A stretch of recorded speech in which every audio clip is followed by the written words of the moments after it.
Chapter 2259. Do the girls from the restaurant want to be part-time teachers? Of course, I welcome them very much. They are all very outstanding girls and they all have their own skills. Luna, who was sitting opposite Meg, was surprised when she heard Meg's intentions. Luna had attended Mamie's gatherings a few times, so she knew all the girls there.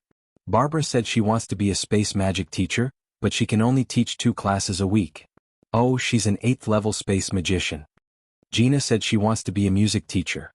As long as it doesn't conflict with her work at the restaurant, she can arrange it. Shirley wants to teach the children archery. I wonder if the school has archery classes? Hannah said she wants to teach the children how to brew wine, but brewing wine is more difficult than cooking. Also, brewing rum requires a large space and a complicated process. I don't think it's suitable. Meg asked. Luna smiled and said, "We were just worried that we couldn't find an excellent magic teacher. If Barbara is willing to come, she can teach 2 classes a week. After all, space magicians are very rare. Gina's singing is very good and leaves a deep impression. If she comes to be the music teacher, I can arrange 4 classes a week for her. That shouldn't affect her work. We have archery classes, but we don't have enough teachers. If Shirley can come, that would be great. But the school doesn't have a winemaking class. Hannah is an excellent winemaker, but I'm afraid we don't have the space or enough teachers to support such a class." Meg nodded. It was similar to what he expected. He asked, "Then when will they come for the test?" "Tomorrow is the deadline for all the teachers' tests. Do you think 9 o'clock is suitable?" Luna said. "Okay, I'll tell them to come for the test on time tomorrow. I won't disturb your work." Meg stood up and left. Luna stood at the door of the office and watched Meg's back disappear at the end of the corridor before she closed the door and returned to her seat. School was about to start and all kinds of things were piling up in the school, making her a little overwhelmed. Fortunately, there were many excellent old teachers in the teaching team. The preparations for the opening of the school were almost done, and the name list of the first batch of children had been released. This semester, there would be 2,300 new students joining Hope Academy. Teacher Luna looks a little tired. Should I send her a bowl of Buddha jumps over the wall soup to replenish her energy? Meg left the school and rode his bicycle slowly towards the south of the city. She must have been exhausted during this period of time. Her face was a little pale and the dark circles under her eyes were a little heavy. She had single-handedly built such a big school. He had seen all the effort she had put into it. If it wasn't for her love for her children, how could a weak girl like her do such a complicated and difficult thing? Meg admired and appreciated Luna. She had once protected Amy's childish innocence during her most difficult time. Therefore, he was willing to do many things for her, including helping her build this Hope School and giving those children things other than food and clothing. It's so boring. So it's so dry and boring to be a queen. Camilla sat on the steeple of the castle as the sea breeze blew and swirled the red wine glass in her hand. Her slender and full thighs tightened her black tulle dress as she swayed gently on the rocking chair. Her full chest swayed along with the rocking chair. Dracula appeared beside her with a smile and said, "It's quite boring, so I plan to go to Chaos City. I'll leave this place to you." "Don't. Uncle, please bring me along." Camilla immediately jumped up from the chair and looked at Dracula with a pleading expression. "You want to give up being a queen and go back to being a service staff member?" Dracula looked at Camilla strangely. Although she had never said why she became a service staff member at Mamie's, it felt like she was a masochist. "Then, are you planning to give up on fresh blood and go to Mamie's to eat grass?" Camilla retorted. Dracula's expression became a little awkward and he insisted, "That's a fish. Although it's made into the shape of a fish, it's still an eggplant, so it's also a type of grass," Camilla corrected. "I was the one who cut the eggplant." Dracula thought for a while and nodded. "All right. Since the peace agreement has been signed, no one can cause any trouble now. Let's go to Chaos City to play." "Let's go. Let's go now," Camilla said eagerly. She had been drinking all kinds of fresh blood during her stay on the Demon Islands, and her taste was bland. She really missed Meg's taste. Oh, it was the taste of his dishes. Moreover, it was time for her to take back the photostone that belonged to her. After all, she was someone with status now. How could the leader of the vampires allow such a dark history to be left in the hands of a human man? Camilla blushed when she thought of that photostone. "What shall we eat today?" "Let's have hot pot, Royal Mother. Let's have hot pot." In the luxurious hall, Vanessa held Cindra's hand and expectantly said, "Mana Hot Pot Restaurant's hot pot is not bad too. It's opened by Mr. Mac and Big Sister Raina together. It's cheaper and the hot pot restaurant is very big. If we go there early we won't have to queue. There might even be a private room. Cindra's face was already rosy again, and she seemed to be in a good state of mind. She held Vanessa's hand with a smile and nodded. All right. It's up to you. We'll eat whatever you want. Eat. You don't know how much I wanted to eat hot pot back then, but I couldn't eat it because my teeth weren't healed, so I was craving for it. After my teeth healed, Uncle Abraham accompanied me to eat hot pot many times. He was scared of it. Vanessa smiled and said, he happened to come to Chaos City today, so let's go and have hot pot together. Abraham, who had just walked to the door, had a slight change in expression. He wanted to withdraw his foot that was halfway into the living room. Uncle Abraham, you're here. Vanessa had already seen him. She stood up with a smile and went up to him. Shall we have the insanely spicy hot pot tonight? I can't afford it. Abraham quickly waved his hands. Super spicy then? The queen has just recovered, so she can't eat too spicy. Why don't we order a clear soup pot? Abraham suggested seriously. The double soup pot is my bottom line. Vanessa shook her head. Chapter 2260. At night, Meg told the two little guys a bedtime story and coaxed them to sleep. He turned off the lights and quietly left the room. Are you planning to go out? Irina, who had changed into her pajamas, leaned against the wall and asked Meg. Yes, I'm going to try out the gun. Meg nodded and took out the anti-material rifle that she gave him. She gave this to you?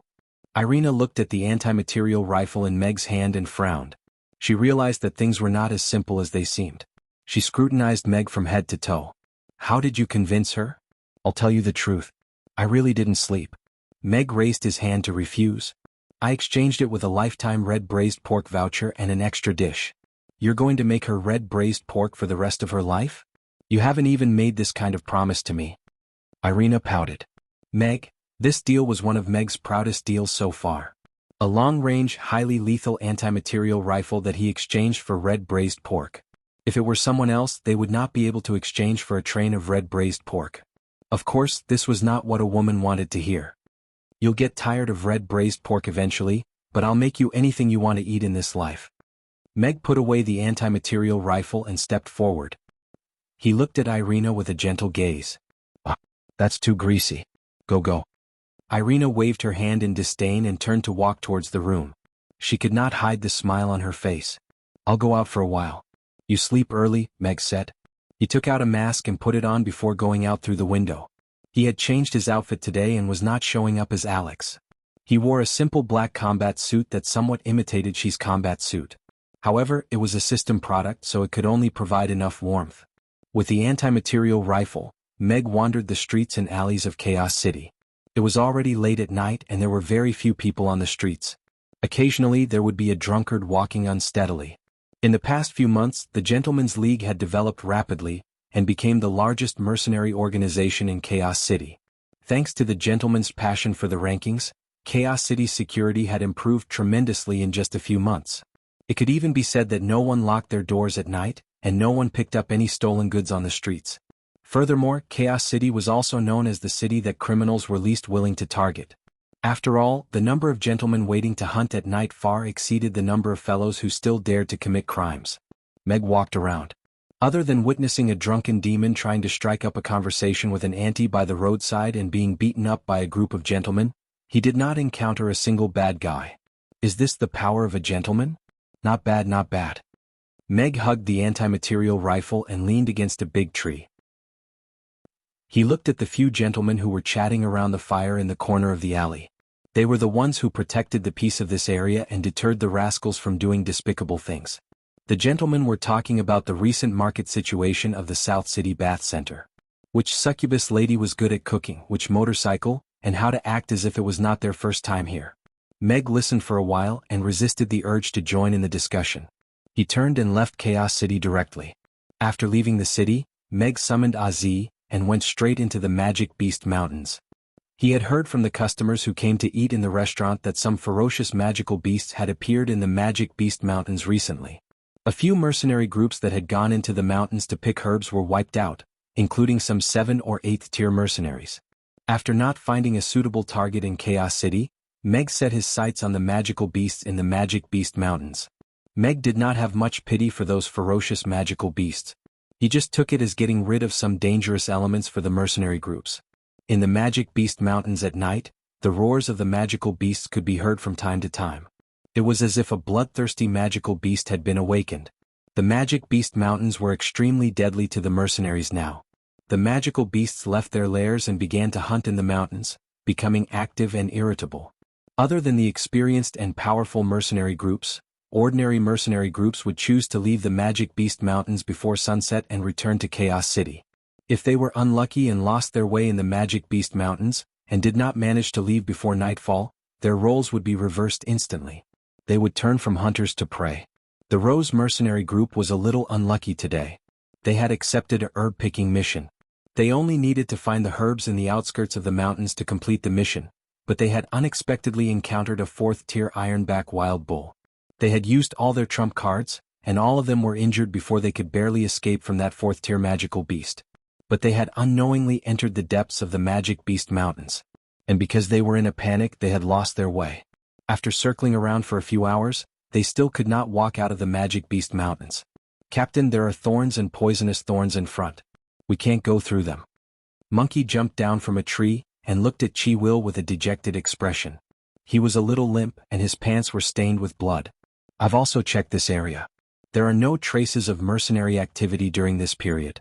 We should be in the danger zone." Sam walked back with a serious expression.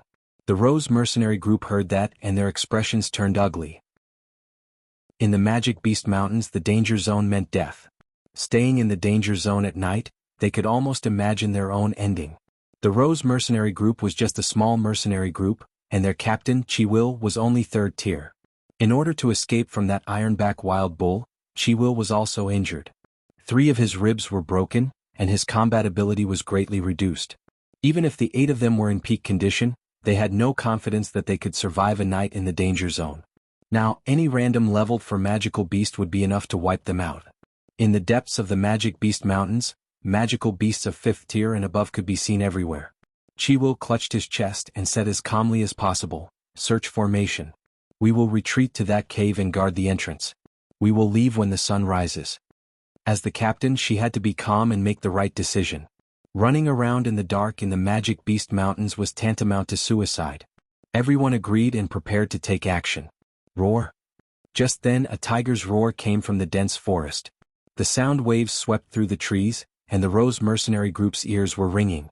Monkey and Sam, who were not strong enough, vomited blood and fell to the ground.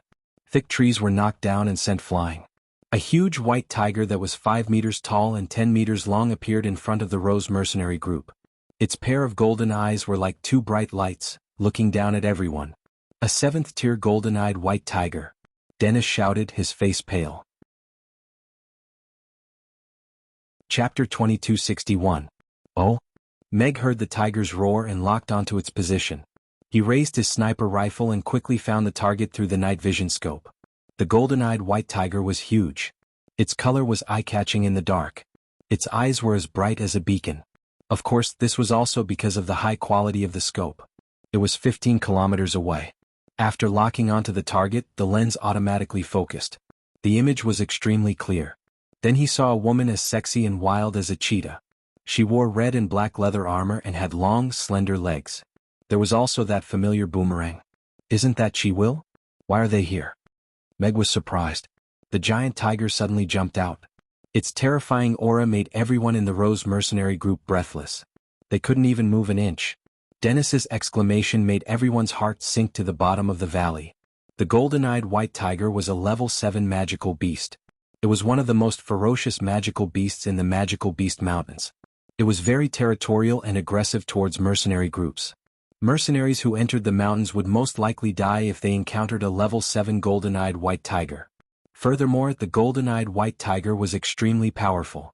Even a mercenary group with a level 7 fighter would have a headache if they encountered one, let alone a small mercenary group full of injured members. In this vast mountain range, no one could save them. "Take Monkey and Sam and retreat into the cave. I'll stop it." Sivir gritted her teeth and poured a vial of red medicine into her mouth, upon which a burst of red light erupted from her body. Her feeble aura also increased slightly as she let loose a low roar. At the same time, she grabbed the boomerang hanging from her waist and hurled it toward the golden-eyed white tiger. The boomerang hurtled toward the white tiger's eyes like a streak of red light, leaving only an afterimage in its wake. At the same time, Sivir dashed to the side and pulled out a crossbow before unleashing a barrage of arrows toward the white tiger. This was the most powerful attack that Sivir could unleash at the moment. She had to buy some time for her team members to recover from their injuries.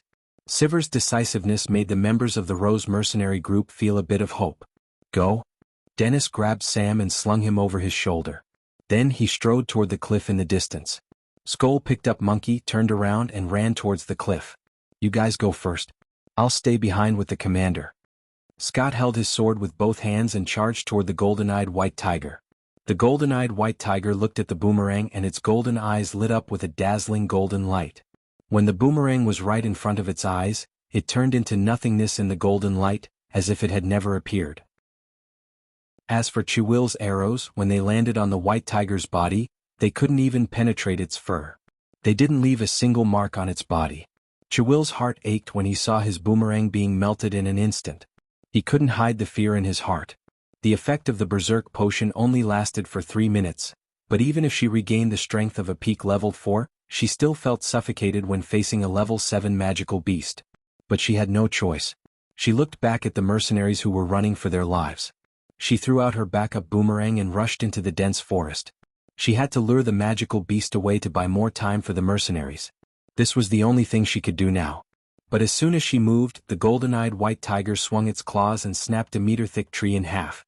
The thick tree flew toward Chiwill like an arrow. Chiwill stopped abruptly.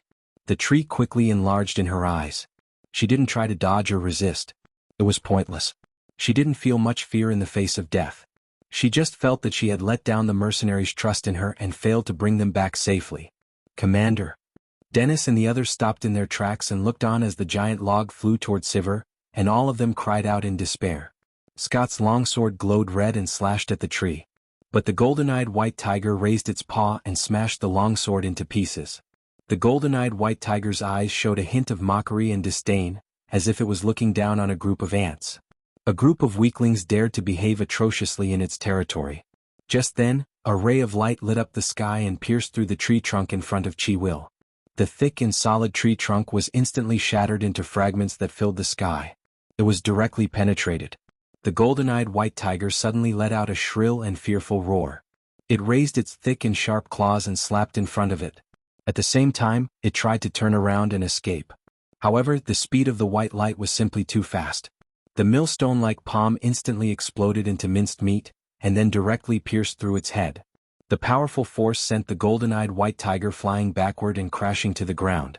His body twitched a few times and then it stopped moving. At this moment, a thunderous explosion came from the horizon. The members of the Rose mercenary group were stunned by this scene. The powerful magical beast of the 7th rank, the golden-eyed white tiger that struck fear into the hearts of the mercenaries, just died so suddenly? Chiwill's mouth was wide open. His chest heaved as he looked at the golden-eyed white tiger in the distance. His forehead and back were covered in cold sweat. The effect of the berserker potion had worn off. The pain from her dislocated ribs made her frown. It was the first time she felt so close to death. When she came back to her senses, she felt as if all her strength had been sucked out.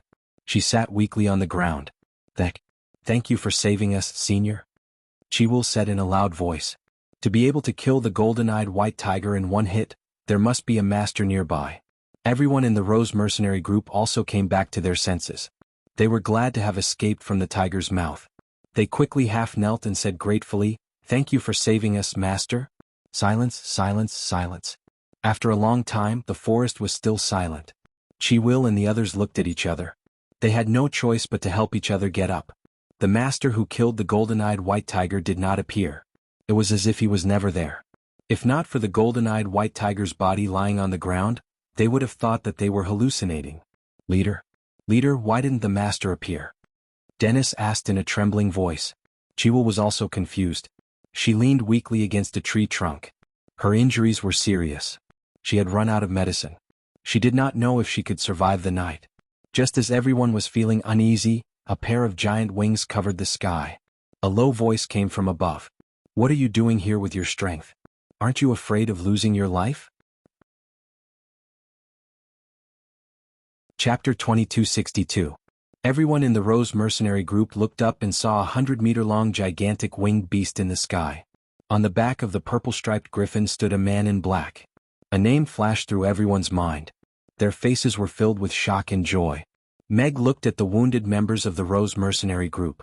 At least their lives were not in danger. He let out a sigh of relief.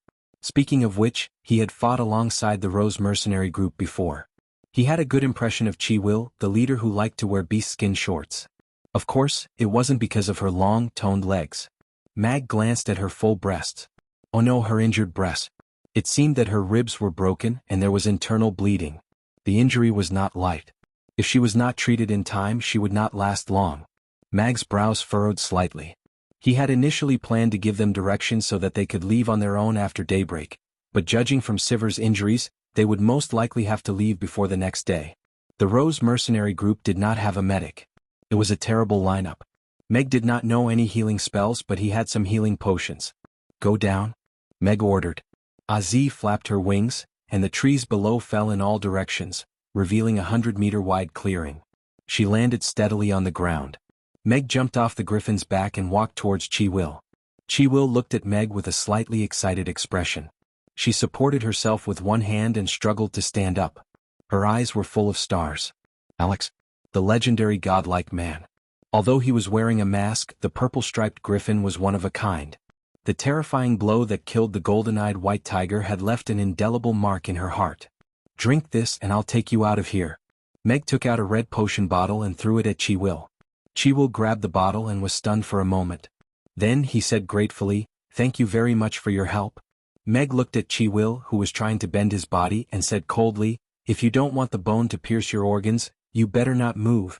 Chi-Will's movements suddenly stiffened. He slowly leaned against the tree trunk and sat back down on the ground. He gently opened the potion bottle and poured the red magic potion into his mouth. The pure healing potion slid down his throat and a vigorous life force burst forth. The injuries on his body were recovering at a speed visible to the naked eye. Even his broken ribs were healing. The members of the Rose mercenary group looked at Meg in awe. Then they looked at Chi-Will with worry. Chi-Will had risked his life to buy time for them to escape. He drank the berserk potion and attacked the golden-eyed white tiger without caring about his own safety. 3 minutes later, Chi-Will opened his eyes and stood up slowly. He then bowed deeply to Meg. He held a bag of money in both hands and said gratefully, "I am Chi-Will. On behalf of the Rose mercenary group, I thank you for saving my life. Please allow me to give you all the money I have. I am willing to serve you wherever you go." Chi-Will had killed the golden-eyed white tiger, saved the members of the Rose mercenary group, and gave her a high-grade recovery potion to revive her from the brink of death. Chi-Will felt that he had given her life. Although she was a woman, she had always been self-reliant. She worshipped the strong like a man. In her heart, Alex was her idol. In order to repay his kindness, even if she was his subordinate, it was also a kind of honor. "You want to be my maid?" Meg looked at Chi-Will with a strange expression. Chi-Will was startled. She suddenly realized that he had thought wrongly. Her face blushed. But, could it be that he wanted a maid? If he wanted her to be Alex's maid. Although it was embarrassing, it was not that hard to accept. After all, her life was saved by him. "I am willing to serve you." Chi-Will put her hands in front of her and bowed slightly. It was as if she had already taken the role of a maid. The members of the Rose mercenary group looked at each other. How did their domineering leader, who had killed a tiger with her bare hands, suddenly become someone else's maid? However, when they thought of the other party's identity, they shut their mouths. To be Alex's maid did not seem to be something shameful. In fact, it was an honor. "I will take you out of here." Meg turned around and jumped onto the griffin's back. His voice was cold again. Chi-Will looked at Meg and opened her mouth. In the end, she was too embarrassed to ask if she was already his maid. She was not a woman who would throw herself at anyone. Besides, her subordinates were watching. Shame on her. "Let's go." Chi-Will regained his usual calmness and ordered the members of the Rose mercenary group. Everyone boarded the purple-striped griffins one after another. They had never imagined that they would one day be able to board this majestic purple-striped griffin and be escorted by Alex. Sir, the golden-eyed white tiger was a level 7 magical beast. It had already produced a demon core. The tiger's skin is also precious. You don't want it? Chi-Will looked at the corpse of the white tiger not far away and could not help but ask. Demon core? Mag pondered in his heart. He had read in a book that after a magic beast reached the 7th tier and evolved into a high-tier magic beast, it would produce a demon core. It was an important material that magic casters used to make potions and spell formations. It was very precious. Meg looked at Chi-Will and the members of the Rose mercenary group. Thinking that they had almost lost their lives, he said, "I'll give you 15 minutes. Take whatever you can." Chi-Will and the others were overjoyed. A level 7 magical beast was nothing to a big shot like Alex, but to a small mercenary group like the Rose mercenary group, it was a treasure. If it weren't for the fact that they thought it was too much to ask to drag the tiger back, they would not have wasted a single piece of meat. The demon core, the tiger's skin, the tiger's teeth, the tiger's claws. Everything was a treasure in their eyes. Scott stopped Dennis, who was about to take the tiger's penis. He glanced at the griffin and whispered, "That's not good." "Why not?" "It said that the golden-eyed white tiger's penis has miraculous effects. It can be sold for a high price. I'm going to give it to that man to repay him for saving my life," Dennis said straightforwardly. "Aren't you saying that he can't do it? If that man is unhappy, we'll be stuck here." Scott didn't know whether to laugh or cry. "That's true." Dennis scratched his head, but he still cut off the big piece of treasure neatly. "Then let's sell it. I heard that someone sold it for 200,000 last time. This one is better, so it'll be worth more." Chapter 2263. "This is the demon core, please accept it." Chi-Will walked over with a golden crystal the size of a baby's fist. She stood in front of Meg and offered it with both hands. Meg glanced at the glowing golden crystal. Its texture was similar to that of a crystal, and it contained a lot of energy. However, this level of energy was worthless to him. "I'll give it to you," Meg said calmly without extending his hand. "This?" Chi-Will looked at Meg and then at the demon core in her hand. This was the extremely precious demon core of the golden-eyed white tiger, and it was worth more than 1,000,000 copper coins. She couldn't see the expression on his face under the mask, but from his calm tone, this demon core was nothing to him. But why would he give it to her so easily? Could it be that this was a gift for his little maid? So, did he already treat her as a maid? Chi-Will pursed her lips. She suddenly felt that the demon core in her hand was a little hot. She wanted to throw it away, but she also wanted to hold it tightly. She didn't know what to do for a moment. Holding the demon core in a daze for a while, Chi-Will finally raised her head and looked at Meg with a red face. Master. I didn't say I wanted to take you as a maid. It's just a small matter." Meg retracted his gaze and stood on the griffin. He looked up at the sky at a 45-degree angle, and his face under the mask couldn't help but curl up. This girl was quite interesting. However, if he took in a little maid who was like a cheetah, wouldn't it be quite interesting?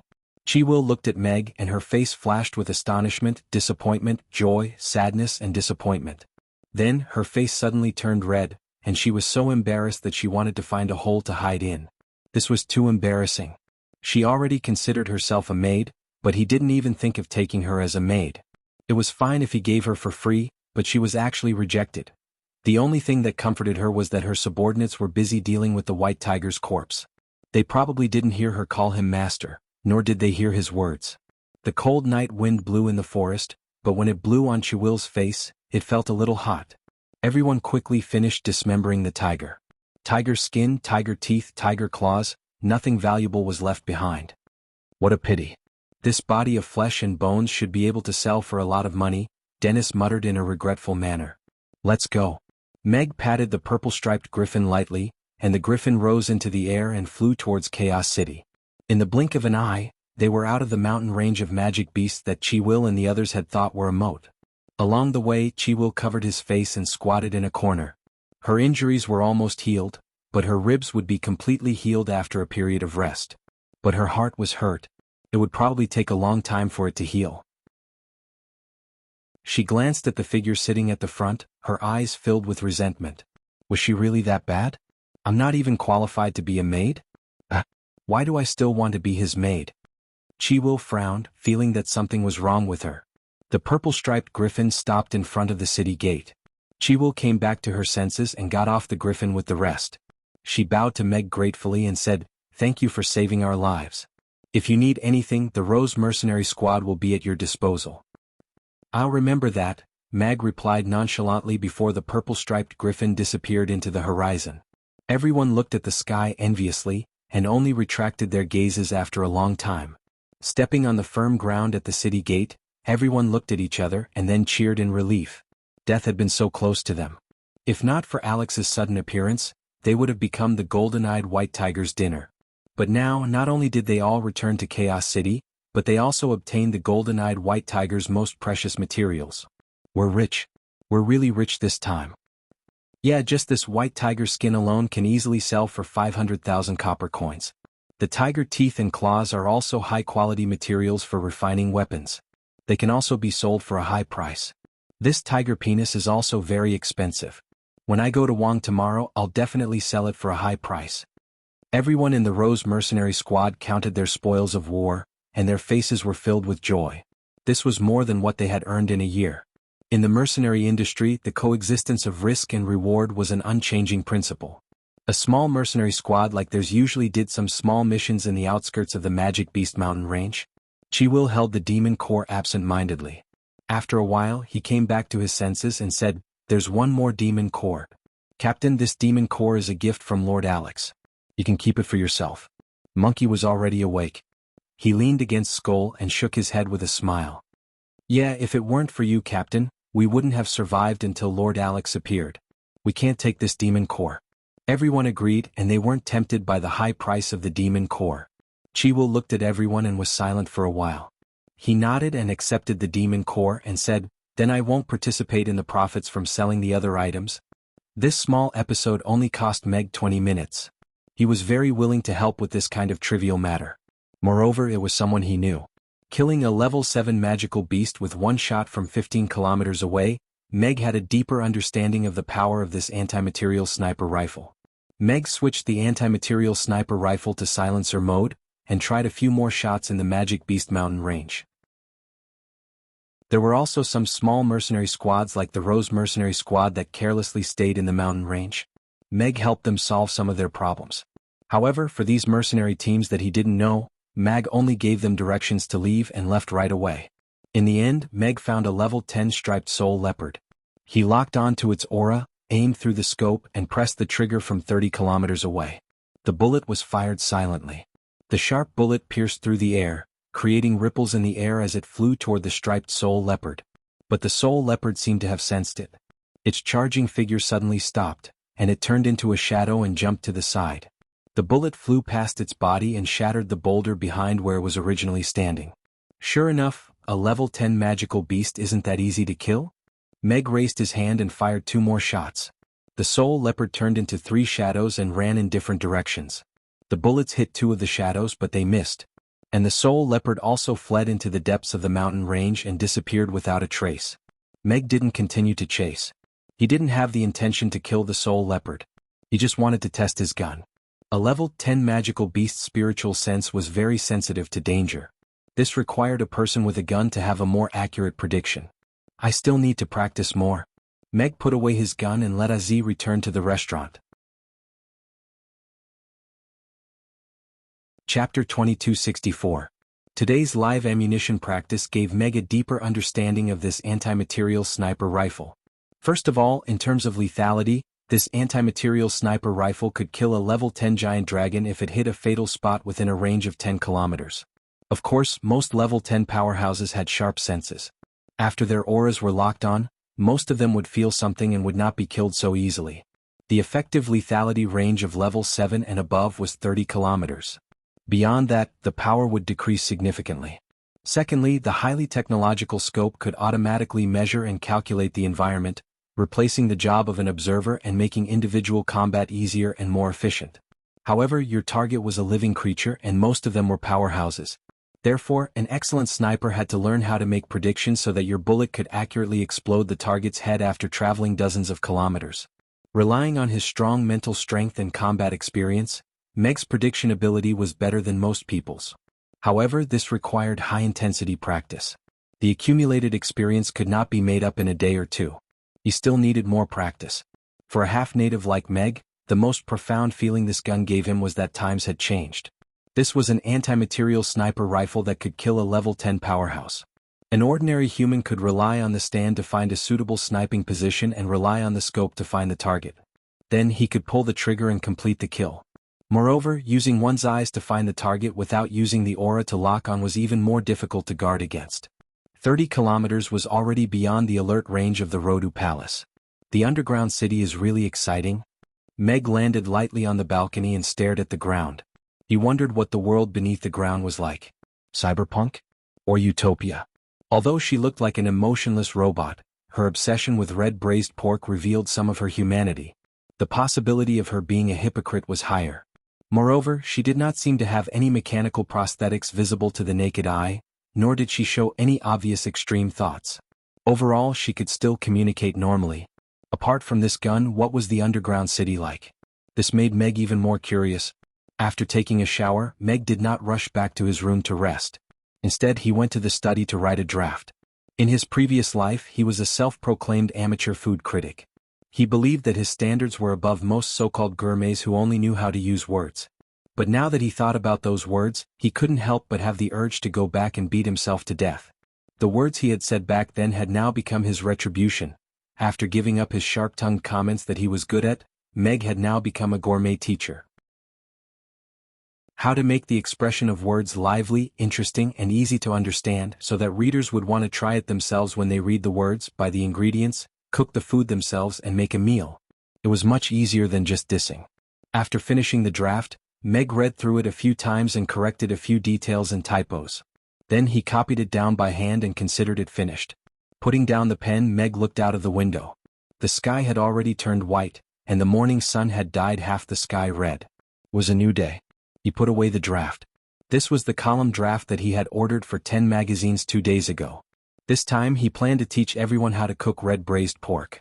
Eggplant with garlic sauce was a vegetarian dish, and red braised pork was a meat dish. 1 meat dish and 1 vegetable dish. It was suitable for 1 person. Of course, it would be perfect if it was accompanied by soup. Buddha jumps over the wall was too exaggerated and not suitable for daily cooking. With so many high-end ingredients, if he stewed it at home, he would be heartbroken if he made a mistake. It had to be a soup that returned to its original simplicity like tomato egg soup. It was easy to learn and tasted good. Thinking of this, Meg wanted to drink tomato egg soup himself. After taking a cold shower, he immediately felt refreshed.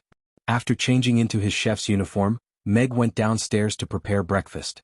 Meg did not get the recipe for tomato egg soup from the system, but such a simple dish, even without the system, he felt that he could come up with it himself. In the tomato egg soup industry, there had always been a debate about whether to fry the eggs first or stir-fry the tomatoes first before adding the egg into the soup. In fact, Meg had tried both cooking methods before. It was hard to say which was more high-end. Whether it was good or bad depended on one's taste.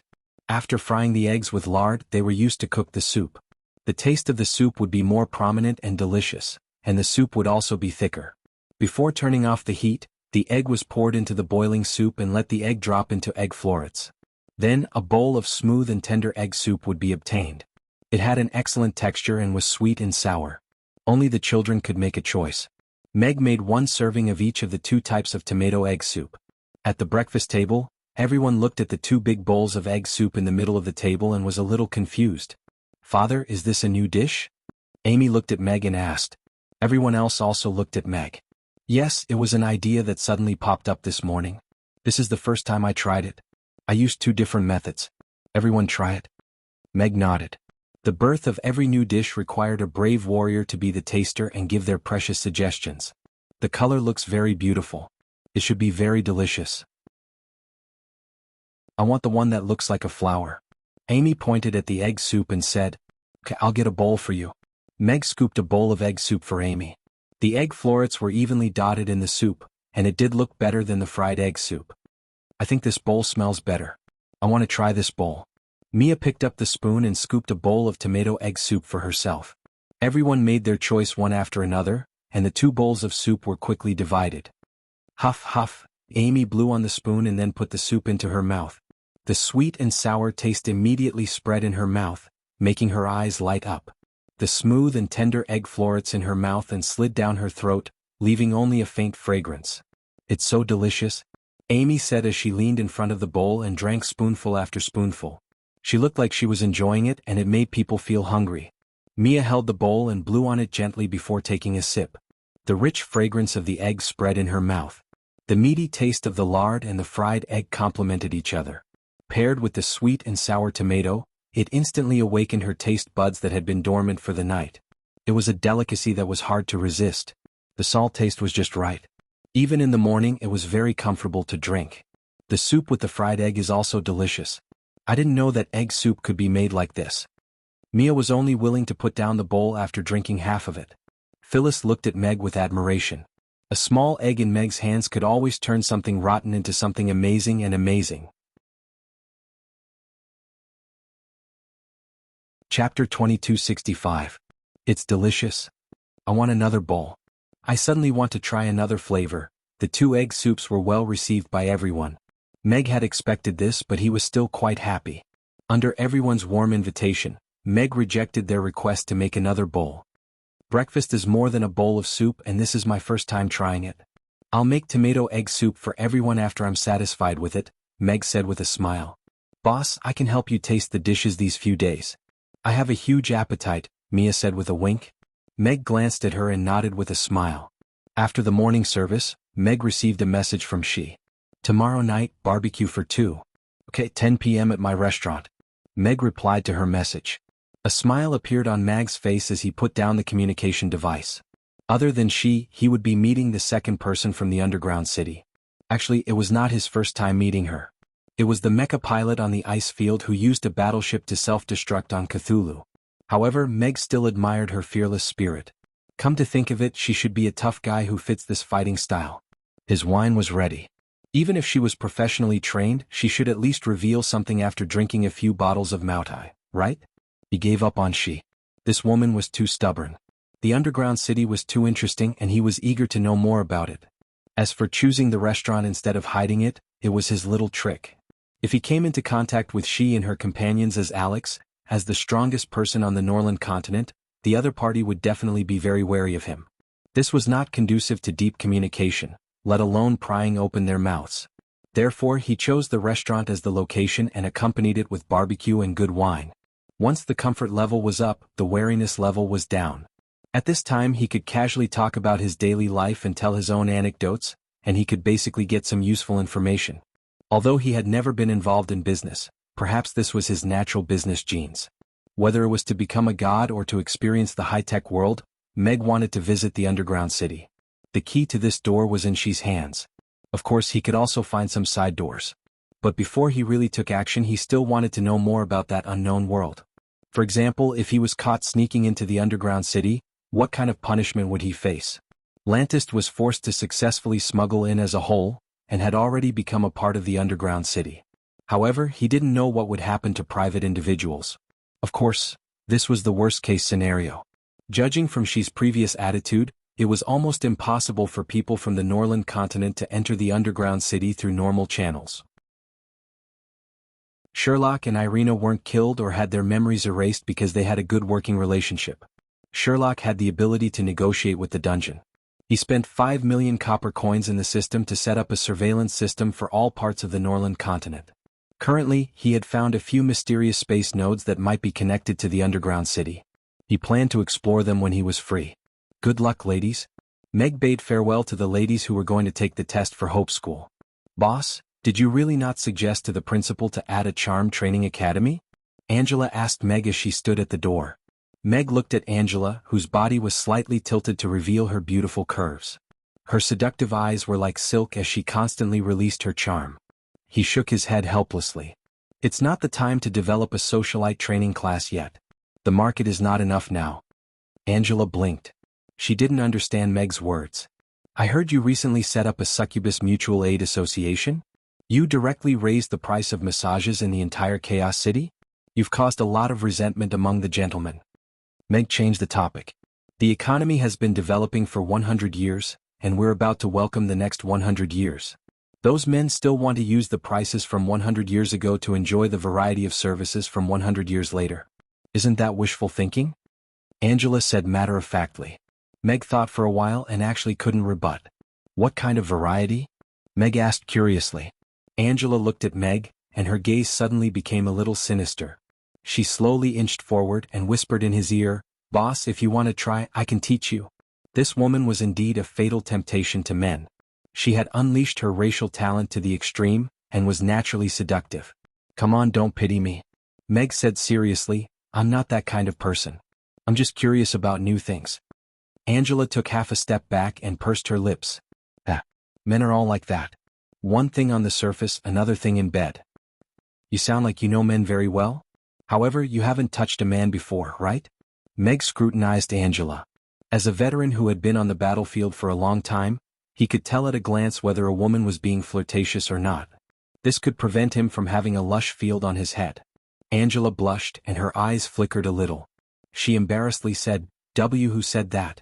I have a lot of experience. Having a lot of experience in this area isn't something to be proud of. It's right for a girl to be reserved and restrained in certain aspects, Meg said calmly. Yes, I'm a good girl. Angela lifted her chin slightly. She was very confident about that. So, don't pretend to be an old hand next time. Meg knocked her head with his fist. Ouch. Angela bared her teeth and looked at Meg angrily. She had been tricked again. Meg looked at her and smiled. No matter how much you hear, that's other people's business. Who said that succubi have to charm men? Aren't you doing well in the restaurant? You can also support yourself and live with dignity. Angela heard that and looked at Meg in a daze. Her heart was suddenly touched. What exactly did this man understand? When she left the Demon Islands, she had a sense of mission to change the fate of the succubi. She came with the dream of bringing the succubi back to their peak.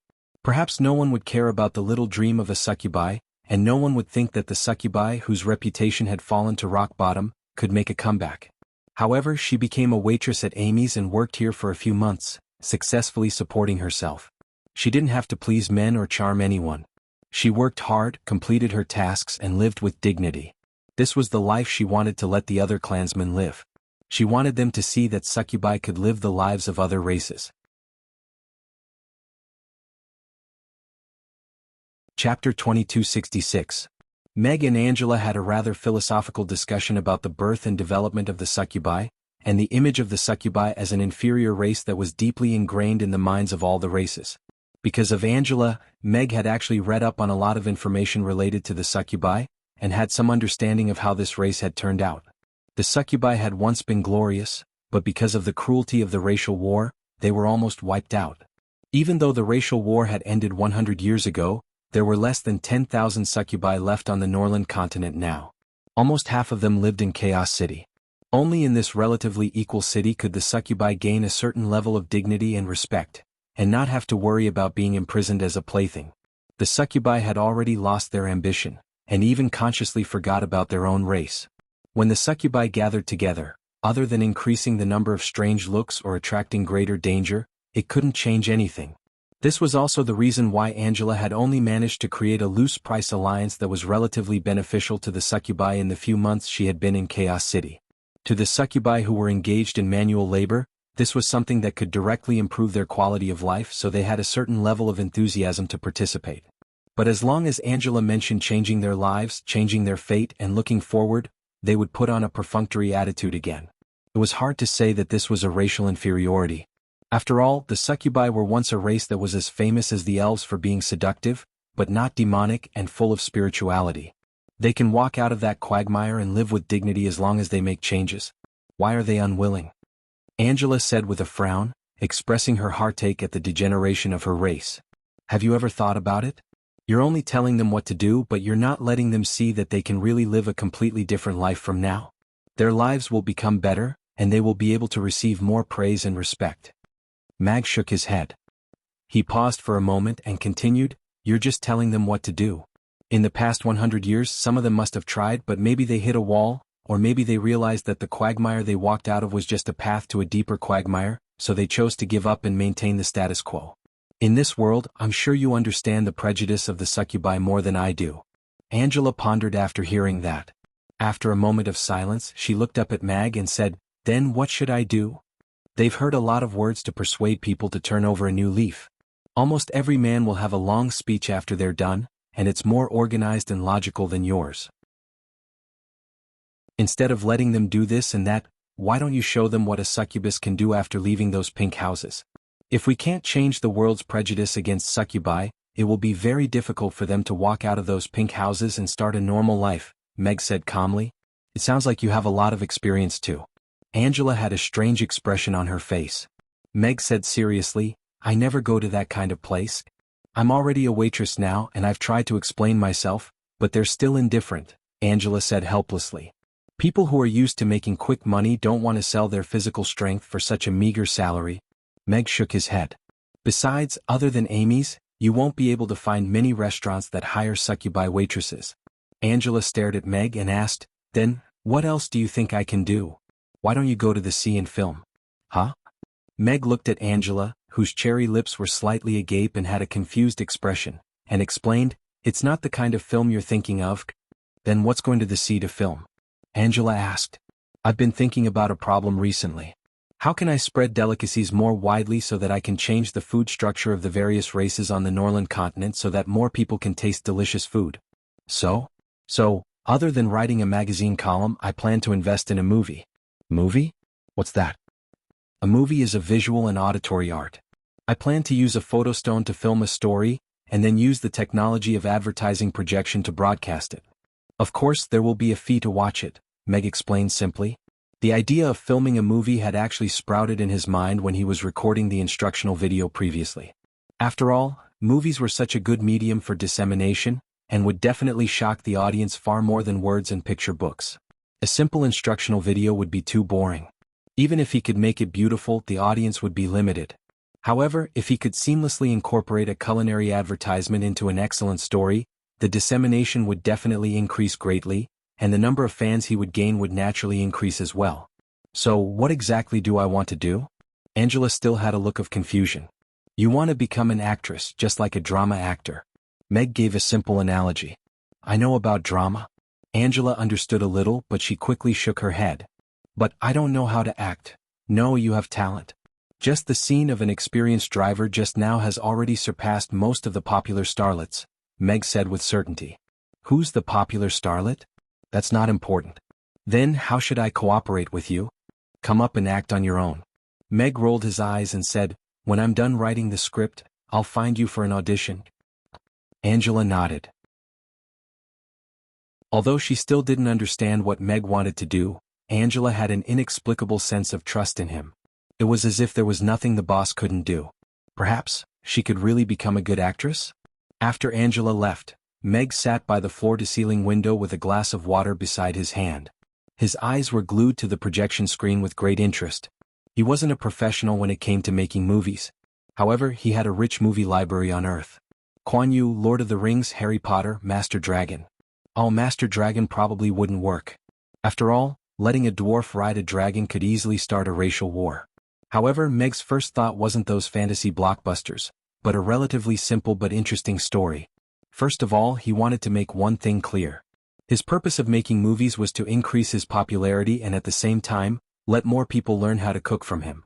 Secondly, he wanted to let Angela use this movie to change the negative stereotypes people had about the succubi to a certain extent, and set a good benchmark for the succubi. Of course, if he could make a profit, that would be even better. No one would complain about having too much money. Of course, that was excluding pretentious people.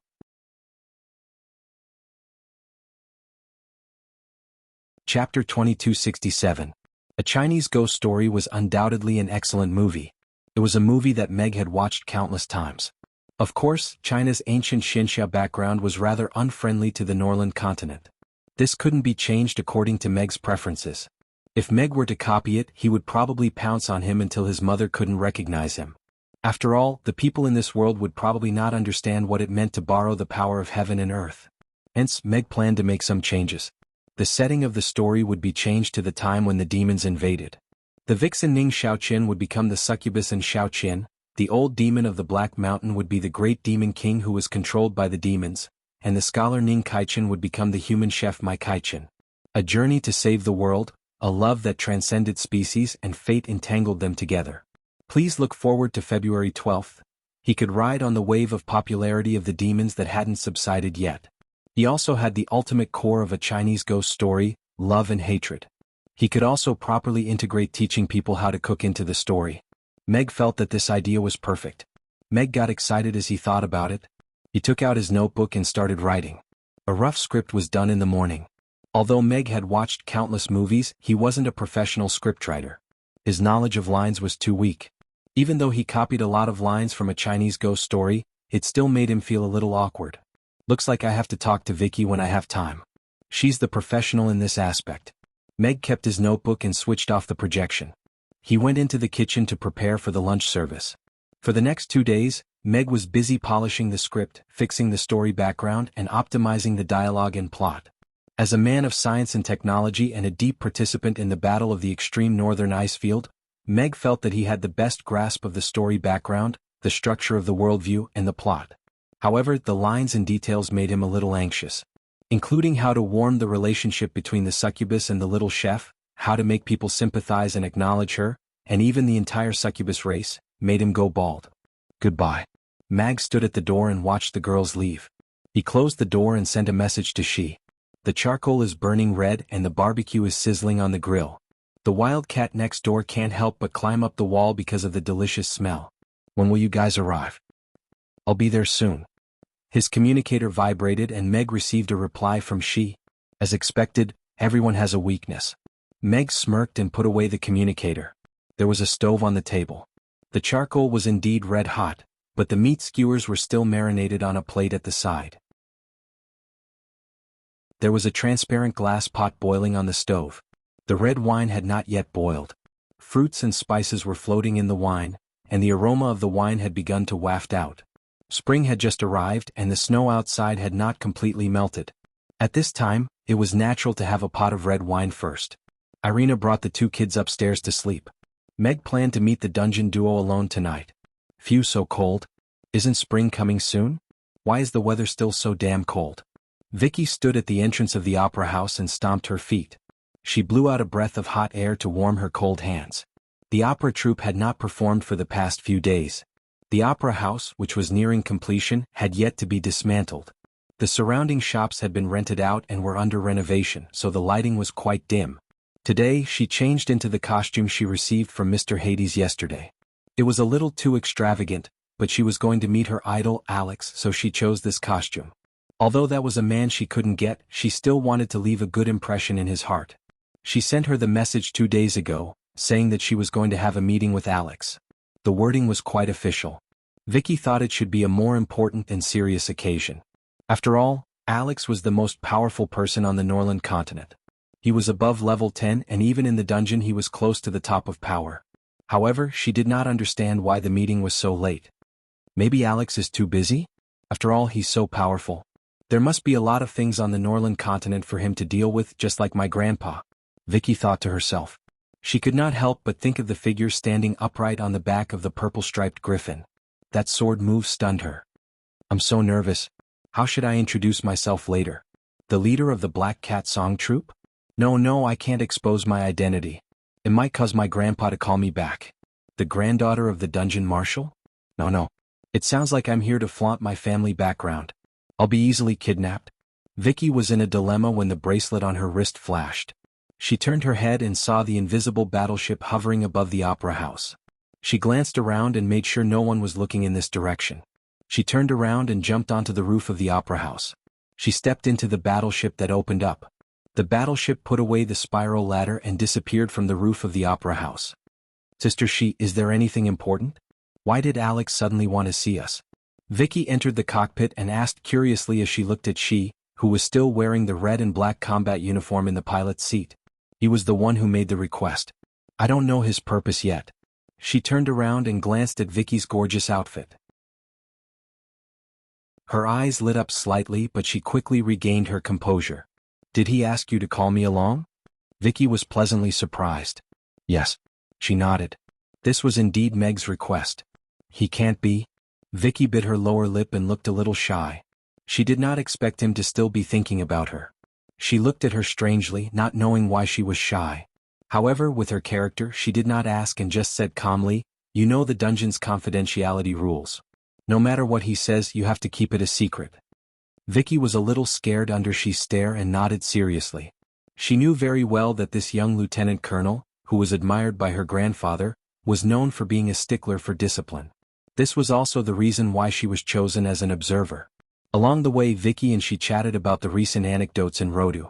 She listened more than she spoke, only asking 1 or 2 questions occasionally. 10 minutes later, they arrived at Chaos City. Vicky walked to the porthole and looked at the big black city below.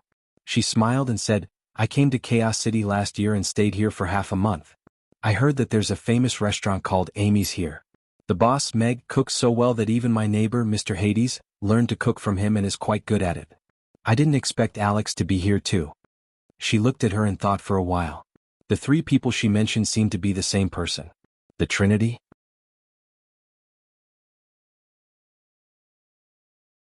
Chapter 2268. Hearing the knock on the door, Meg, who was sitting by the fire at the table, got up to open the door. When he saw the petite figure standing beside she outside the door, his expression was slightly stunned. Why is it her? Meg's heart was full of question marks. He never would have thought that the person who piloted the mecha on the Arctic tundra and wanted to perish together with the Great Old One was actually this little kitten. Miss Black Cat Vicky, the leader of the Black Cat Song Troupe. Vicky's expression at this moment was a mixture of surprise and admiration. When she saw she parking the battleship outside Mama's, she was a little surprised. When she knocked on the door and saw the man who opened the door, her eyes lit up again. This man was tall and wore a black and white chef's suit. His handsome face and gentle temperament deeply attracted her attention. Alex. Almost immediately, she confirmed the identity of this man in front of her. This man was probably the only one in this world who had such an otherworldly temperament. Through him, she looked at the restaurant behind him. It was already closed, but the lights were on. However, there was only one table with all kinds of ingredients on it, as if it was waiting for the arrival of customers. There was no one else in the restaurant. There was no boss or waiter, only this man in a chef's suit standing at the door like the host welcoming the guests. So, he's still Meg? Vicky was slightly stunned. She felt as if she had discovered an incredible secret and muttered, "Meg Alex." Vicky was not a little white flower who did not know anything. She was born in the best family in the underground city and received the best education since she was young. She also had extraordinary wisdom. During this period of time, she had collected some information about Alex's identity, including the details of Alex's background.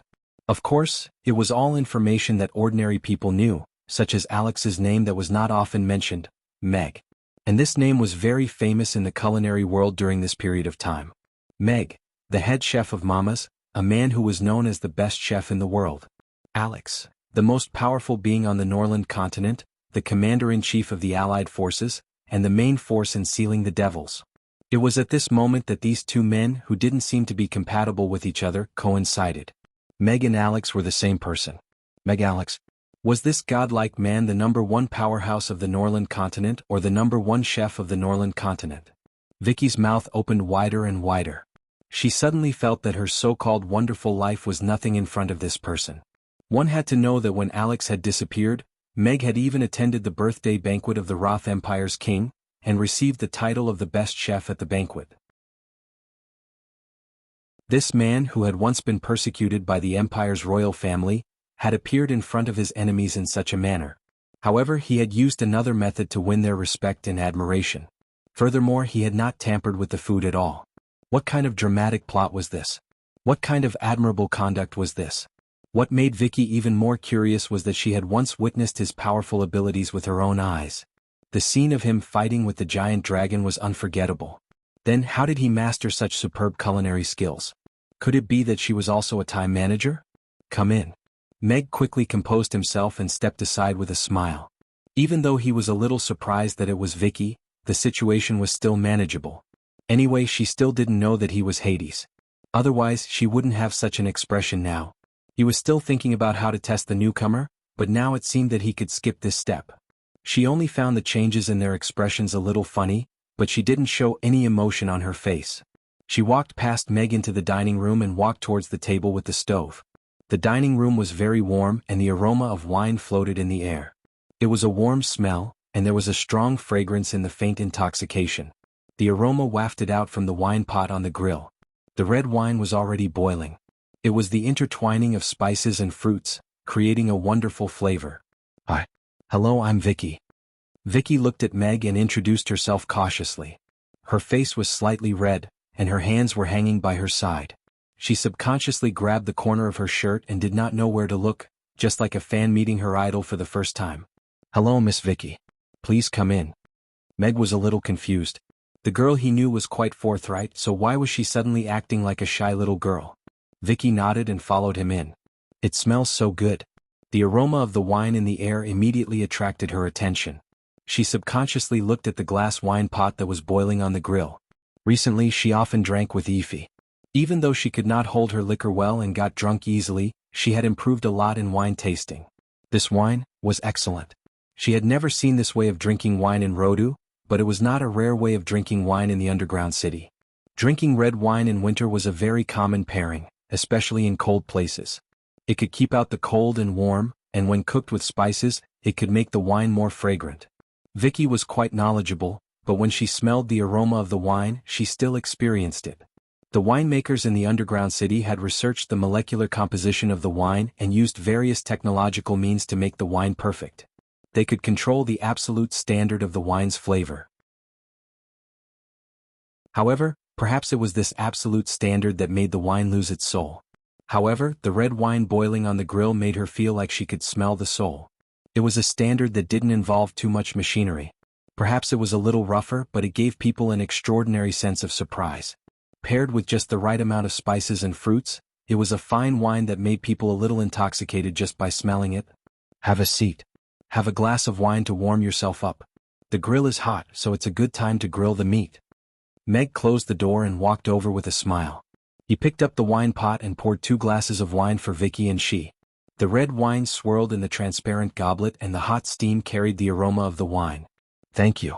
Vicky sat down next to she and took the wine glass with blushing hands. She felt blissful. Alex poured wine for her personally. Isn't this too awesome? She nodded slightly and took the wine glass. She subconsciously swirled the wine. Mag placed a few kebabs onto the grill, and the meat soon began to sizzle. Grease seeped out of the beef, and the aroma of roasted meat began to waft through the air. After a few rounds of roasting, the aroma of roasted meat began to waft through the air. Vicky held the wine glass and looked at Meg, who was turning the kebabs in a daze. This man who soared in the sky with a heavy sword to slay dragons was so delicate and gentle when he was grilling meat. What a touching contrast.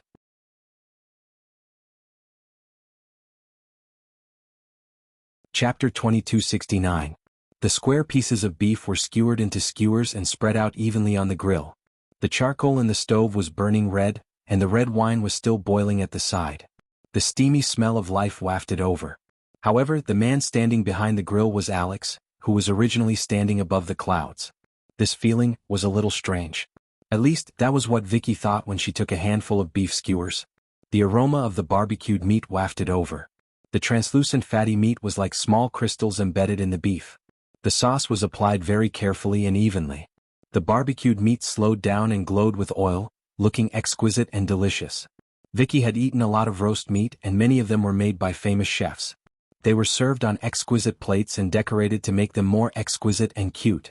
One had to use a fork and knife to taste them elegantly. Now she was holding a bamboo skewer in her hand.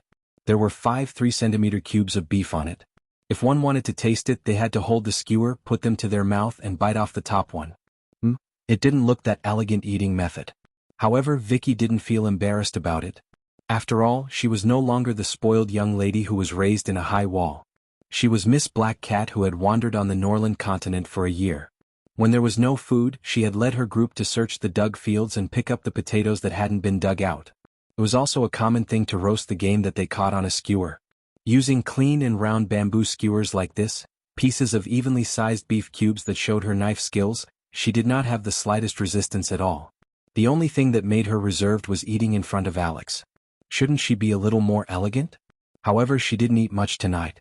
She just watched Meg roast the meat on the grill, watched the meat slowly cook on the grill, and smelled the tempting aroma.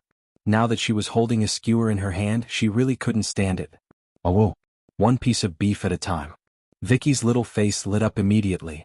As soon as the beef entered his mouth, the slightly charred skin and the garlic-scented sauce melted in his mouth. The garlic-scented aroma, which was usually a little pungent, became gentle and delicious under the neutralization of the meat. As he chewed, the juices of the meat burst out between his teeth. The tender beef melted in his mouth, and a rich meat aroma spread out from the beef. The delicious taste blossomed in his mouth, and he could feel his taste buds cheering with joy with every bite. She felt as if she had fallen into a pool of hot meat, surrounded by raging flames, and in front of her was a huge piece of barbecued meat. Choose to escape? Or should he continue to savor the delicacies? Without a doubt, she chose the latter. Phew. Vicky exhaled a mouthful of hot air, put down the bamboo skewer in her hand, and then looked at Meg in amazement. This roast beef is delicious. Delicious? It was far more delicious than she had imagined. It was just a skewer of roast beef, but it had already defeated all the chefs she had tasted in the past. They had lost completely. Even if they had already made the name of molecular cuisine and thought that they had mastered the essence of food. However, they seemed to have forgotten that delicious food needed a soul. When they took out the food from the cold equipment, they forgot to add some flavor to the food. Even if the texture and taste were the best, it was difficult to bring about a sense of awe and empathy. However, Meg's roast meat was completely different. Regardless of whether it was the beef kebab that was slowly being cooked on the grill, or the fact that the beef was being cooked through its own fat, or the warmth of the stove, or Meg's exquisite and elegant technique for flipping the kebab, all of these factors had injected soul into his roast beef kebab. This was a roast beef kebab with a soul. It was warm, delicious, and full of happiness. Vicky had already picked up the second kebab and bit off a piece of beef. She closed her eyes and felt the feeling of happiness exploding in her mouth. The corners of her lips curled up unconsciously, and a relaxed and joyful smile appeared on her face. How amazing! In front of a native of the Norland continent, in front of Alex, whom she revered as someone from the underground city, she had entered a relaxed state so quickly even though it was her first time meeting him. However, this feeling was quite comfortable. Is it really that good? She looked at Vicky before retracting her gaze and looking at the kebab on the plate in front of her. She originally wanted to ask Meg to make her a portion of red braised pork because she had emptied her stomach for a day before coming here. Now, she wanted to try the roast meat first before making a decision. Of course, the red braised pork was a must. After all, she had a lifetime free red braised pork card. It would be a waste not to eat it. She picked up a kebab and elegantly put it into her mouth. She's indifferent pair of thin eyebrows suddenly raised, and her face lit up. The delicious sauce on the surface of the beef and the gravy flowing from the cut instantly awakened her taste buds. With a light chew, the gravy splashed in her mouth, colliding with the sauce and seasoning to create an incredible taste. It was as if a thunderbolt fireball exploded in her mouth, and then turned into countless thunderbolt fireballs. The deliciousness completely exploded. The more she chewed, the more frequently the fragrance exploded. She could not help but chew faster and faster, and then it became an interesting cycle that she could not stop at all. Even when the meat was swallowed into her stomach, the unforgettable fragrance still lingered between her lips and teeth. Shishi's usually expressionless face revealed a rare smile that was hard to suppress. Without saying anything, she took another bite of the beef.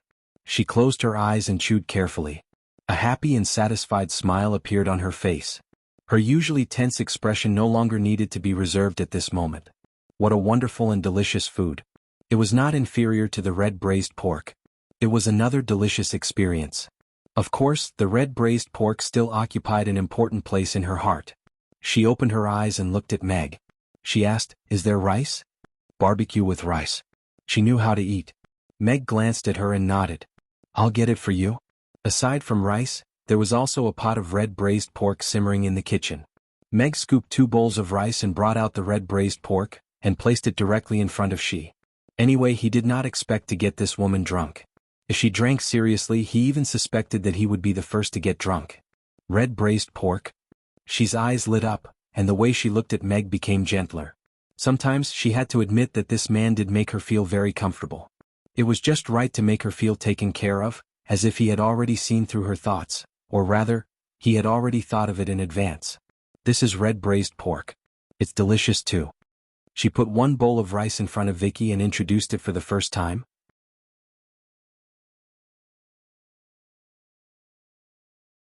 Chapter 2270. Vicky looked at the red and fragrant red braised meat in the pot, and her throat moved unconsciously. She wondered why they were not eating barbecued meat. Why were they eating rice all of a sudden? However, she still caught on to the main point. "Sister Shi, did you guys eat together often?" Vicky asked. Sister Shi took the initiative to introduce the dishes. She did not even ask to eat, but Meg took the initiative to bring them out. This showed that the relationship between the two was not as simple as it seemed. "Twice," she replied calmly and picked up a piece of red braised pork with her chopsticks and put it in her bowl. Vicky observed Shi carefully.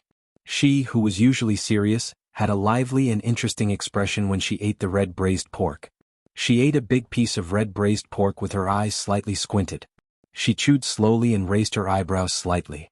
When she chewed, her body trembled slightly like waves and the corners of her mouth curled up. It was obvious that she was in a good mood and enjoying it. After swallowing the red braised pork, she immediately took a mouthful of rice. She chewed the rice more happily but still chewed very carefully as if she was enjoying the process.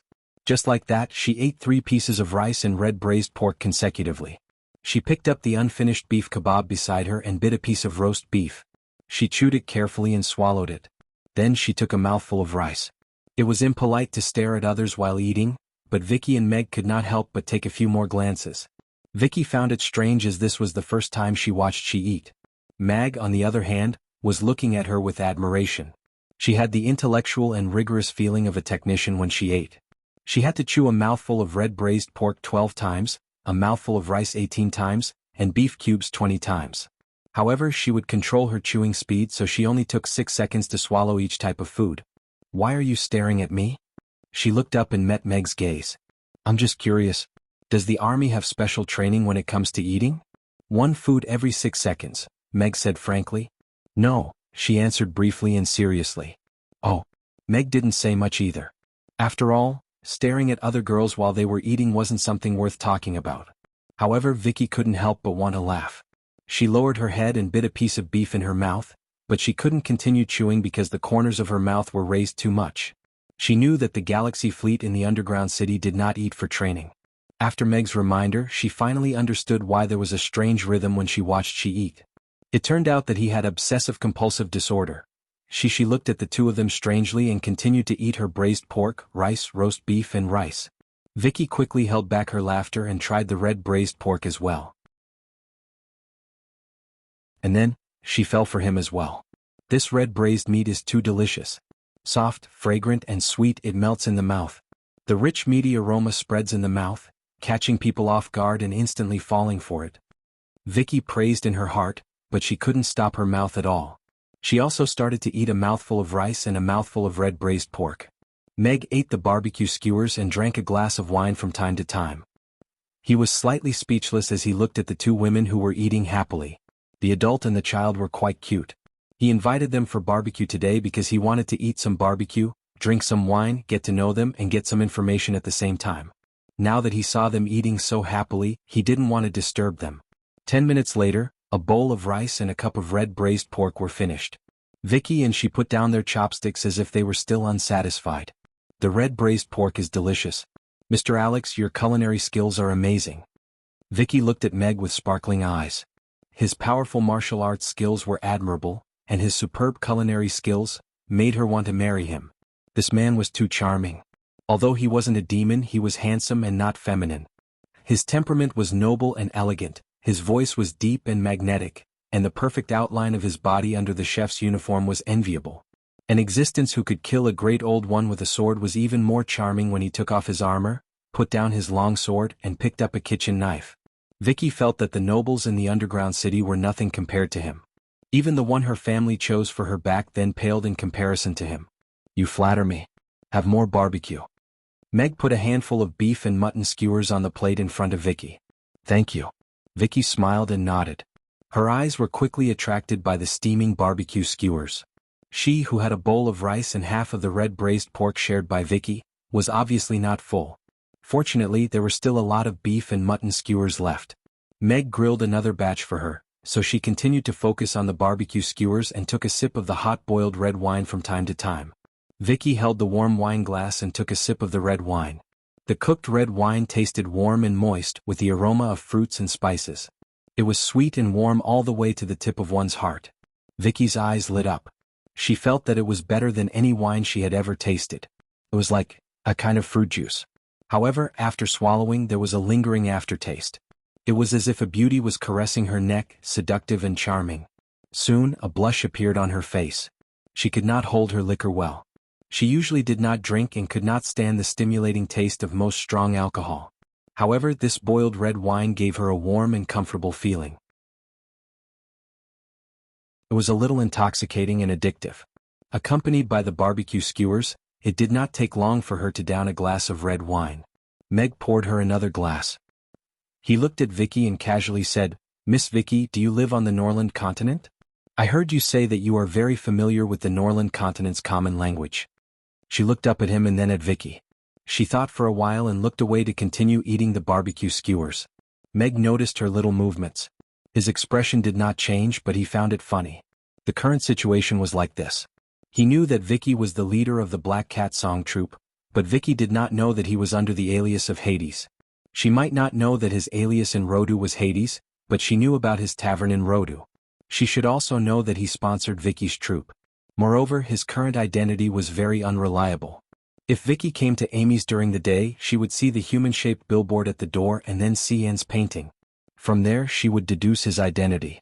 Everyone had 2 or 3 identities, so there was no need to be afraid of being recognized. After all, no one would have thought that the girl who sang and danced on stage was not only the leader of the Black Cat Song Troupe, but also the young lady of a big family in the underground city. She also drove a battleship to self-destruct with Cthulhu and escaped from danger with a mecha on the ice field. Meg just found it interesting, so he decided to maintain this distance and test this girl who obviously could not hold her liquor. Vicky faltered slightly upon hearing that. She looked at Meg with a contemplative expression before replying with a smile, "That's right. I've been living on the Norland continent for a year now, and I've even established an opera troupe, the Black Cat Opera Troupe. Have you heard of it? So the Black Cat Song Troupe was founded by you. I heard that it is the best opera troupe on the Norland continent." Meg nodded with a look of admiration and surprise.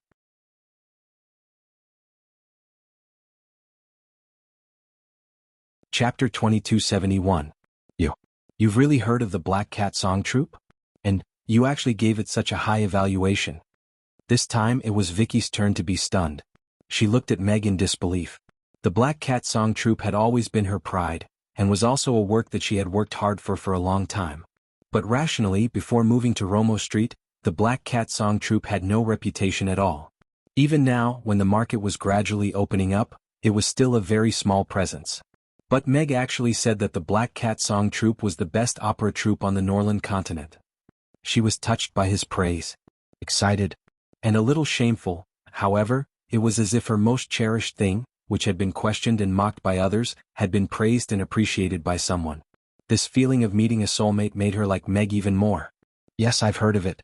Someone said that it's the future of opera on the Norland continent. After seeing you, I think what he said makes sense." Meg nodded sincerely. There were probably only 2 opera troupes on the Norland continent now. Compared to that professional hypnosis opera troupe, the Black Cat Song Troupe's professionalism was indeed much better than its peers. Vicky looked at Meg and was so touched that she almost wanted to marry him. In her opinion, with Meg's status and identity, he didn't need to lie to her at all. Then he must be telling the truth. Ever since she started the Black Cat Song Troupe, she had encountered many difficulties, heard countless rumors and discouraging words, and suffered countless blows. But at this moment, the person in front of her, the most powerful person on the Norland continent, said that the Black Cat Song Troupe was the future of opera on the Norland continent. She believed it. It's hard to find a soulmate. This toast is to you. Vicky raised her wine glass. Meg raised his wine glass and clinked it with hers. Vicky downed her wine rather generously. Meg emptied his glass as well and placed a few kebabs in front of Vicky. "Don't just drink, eat more kebabs." Before Meg could finish his sentence, Vicky was already lying on the table. "Meg." His mood was almost done brewing and the wine was in place. He was just about to start getting information out of her, but she was already drunk? Meg suddenly felt like he was being freeloaded. She glanced at Vicky and then at the frozen Meg. The curl of her lips showed her mood, but she did not stop eating. Meg sighed inwardly but still went to get a blanket for Vicky. As it turned out, some girls looked gullible on the surface, but in reality they were not that gullible. Of course, if you want to cheat other things, that's another story. Meg filled She's glass with red wine, sat down again and drank while eating kebabs. He did not intend to persuade She. The alcohol content of this kind of boiled red wine was almost negligible, so it should be no different from drinking plain water to her. If they really drank, he might be the one to lose. "Why did you pretend not to know her?" She put down the bamboo skewer in her hand, looked at Meg and asked, "Did you already know her identity when you helped her?" She's eyes were sharp as she looked at Meg seriously. "To be honest, before today I thought you would bring a strong man over, so I specially prepared 2 boxes of mout." Meg smiled and glanced at Vicky, who was lying on the table. "I helped her because I saw her talent. Moreover, helping her is also an investment. I paid her money because I thought she could give me a higher return. She has the ability. Seems like a coincidence. She looked away. The lie detector told her that he was not lying. Maybe it's fate. Meg shrugged. She picked up another kebab and said, she also signed the confidentiality agreement. It's impossible for you to get information about the underground city from her. Is there a rule in your agreement that says you can't make friends with people from the Norland continent? Meg asked with a smile. Yes. She nodded. Meg was speechless. Meg knew that this was a rule set by the underground city to maintain its secrecy, but he still felt uncomfortable. However, the underground city had greater power and more advanced technology, but it did not enslave the Norland continent. This was already considered to be quite ethical. After all, in sci-fi movies, there was often a master-servant relationship between the two worlds that had a huge difference in standards but were connected to each other. Even an earthling like him was impressed by the moral standards of the ancients. Actually, I don't mean any harm. At least the underground city gives me a good impression. I don't want the various races of the Norland continent to be impacted by the underground city. Meg looked at She and said calmly, as an observer, you should know the living standards of the Norland continent. It's not a good thing to let them know about the existence of another world, even if it's just a small number of people. I know you won't deliberately spread this news. She took a sip of wine. That's why the underground city doesn't intend to do anything else to you. Is the existence of the Norland continent a secret in the underground city? Meg asked again. It's a secret belonging to a small number of people. She nodded. Meg nodded thoughtfully. To the underground world, the Norland continent was like a newbie's village. Although there would be some big bosses appearing occasionally, they were able to show off with their powerful technology. However, it was not common for people in the underground city to cross the border. Even a young lady like Vicky had to smuggle herself into the Norland continent. At one point, she was in such a pathetic state that she could not even afford to eat. The upper echelons of the underground city must have some kind of tacit understanding or were restricted by some kind of clause in the Norland continent's policies. Although he was curious, Meg still restrained himself from the idea of connecting the two worlds. It was an accident that Lantist fell into the underground city, and he did not expect the underground city to accept them. The tens of thousands of years of technological difference did not just bring about a generation gap. The Norland continent might fall into disorderly chaos because of this. In comparison, it was more practical to let the people of the Norland continent sit on the Mercedes-Benz train, let them read colorful picture books, and watch a movie with food advertisements in the cinema during their free time. The barbecue lasted for more than an hour. Meg finally fried a piece of steak for She to end the supper. The barbecue was delicious. Thank you for your hospitality, she said to Meg after wiping her mouth. You're welcome. Have you thought of another dish for free for life? Meg asked with a smile. She thought for a while and shook her head. Let me think about it. When she only had red braised pork, she thought it was the most delicious food in the world. Then she had roast beef kebabs and mutton kebabs today, and thought they were equally delicious. The last dish, black pepper steak, was even more tender and delicious. There were many more dishes on the menu. She thought it was a fertile land that was worth the time to slowly cultivate and savor before making a choice. She wants to continue freeloading. Meg made a judgment.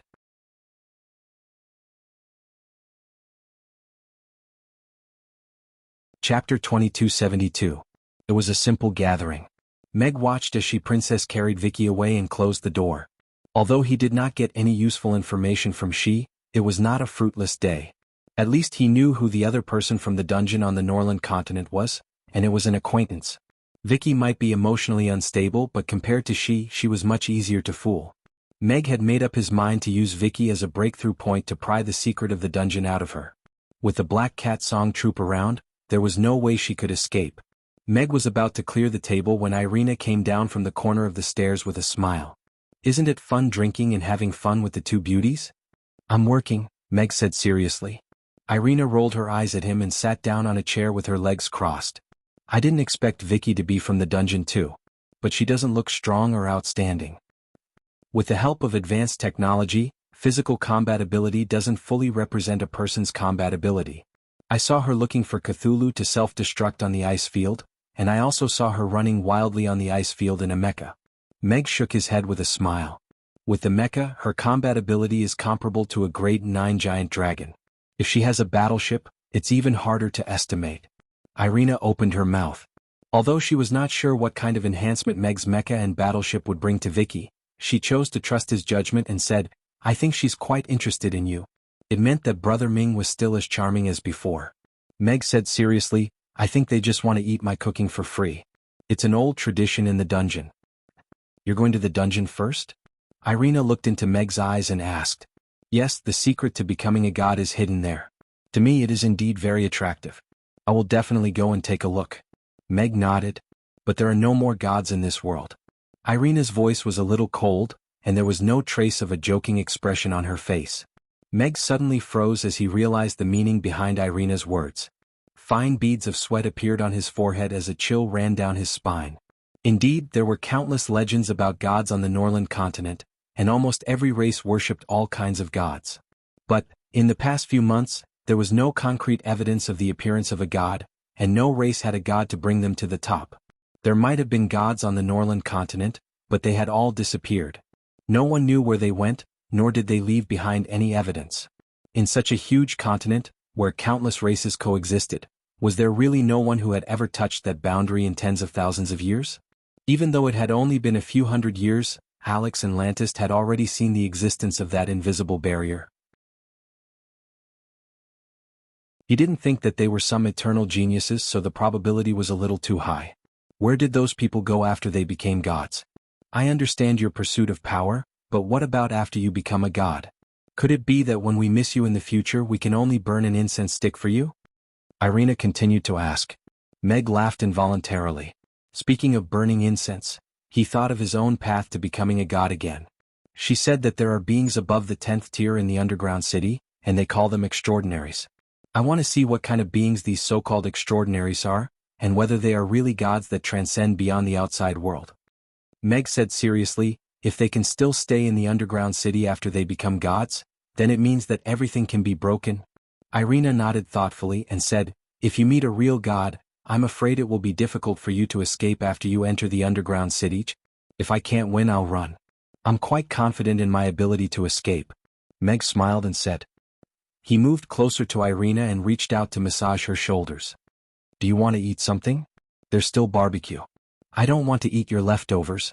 Irina shook her head and thought for a while. Let me eat the noodles. This? Meg looked at Irina's plump red lips and turned to the kitchen. I'll go knead the noodles.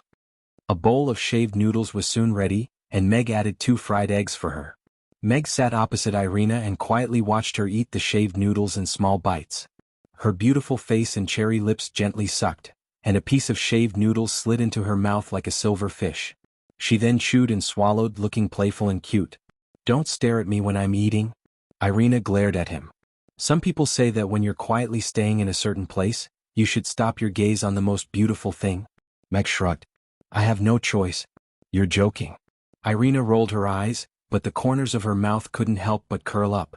She took a bite of the crispy and fluffy fried egg, and the soft core slowly flowed out. It was crispy on the outside and tender on the inside. It was extremely fragrant. She liked Meg's fried eggs the most. It seemed to be fried with lard. It was crispy on the outside and tender on the inside. It was a delicacy that couldn't be fried by other restaurants. After a bowl of noodles and 2 fried eggs, Irina was a little full and put down her chopsticks in satisfaction. How's the construction of the school? Irina asked casually. It should be almost done. I'll go take a look tomorrow and then put the equipment in. It should be completed before the children start school. Meg nodded. He was quite confident in the Night Elves construction team. Let's go. Irina got up and prepared to go out. Where are we going? Meg was puzzled. It was a good time to go out. Why would they go out at this time? Didn't you get a gun from she? Let's go play, Irina said. She glanced at him and said, it's not yours. I didn't expect you to be interested in this too. Meg was a little surprised. Do you think I'm old-fashioned? Not really, but most men are more interested in this kind of thing. I just don't want to be left behind by the times. After all, it would be embarrassing if a junior said, Auntie, the times have changed. How awkward would that be? Irina said honestly, let's go. I'll teach you how to shoot today. Meg smiled and took her hand. Let's go to the magical Beast Mountains. Irina waved her hand and a golden light lit up under their feet. The two of them appeared outside the city. With another flash, they appeared on the highest mountain in the magical Beast Mountains. This is an anti-material rifle. Its killing range is 30 kilometers. It can pose a fatal threat to a level 10 powerhouse within 15 kilometers. Meg took out the anti-material rifle and began to introduce it to Irina. He then taught her how to aim and shoot step by step.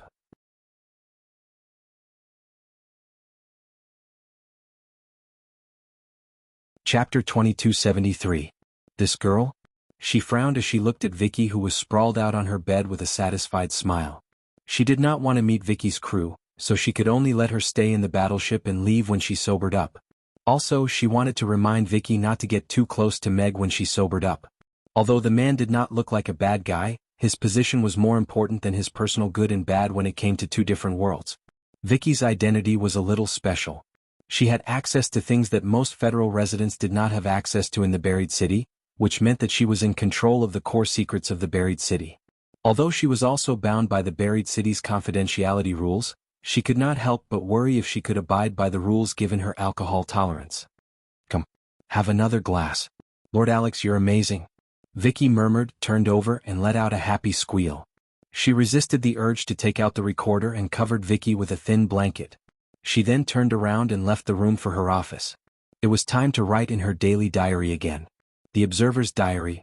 Sunny? Meg brought Irina to experience the joy of hunting in the magical beast mountains.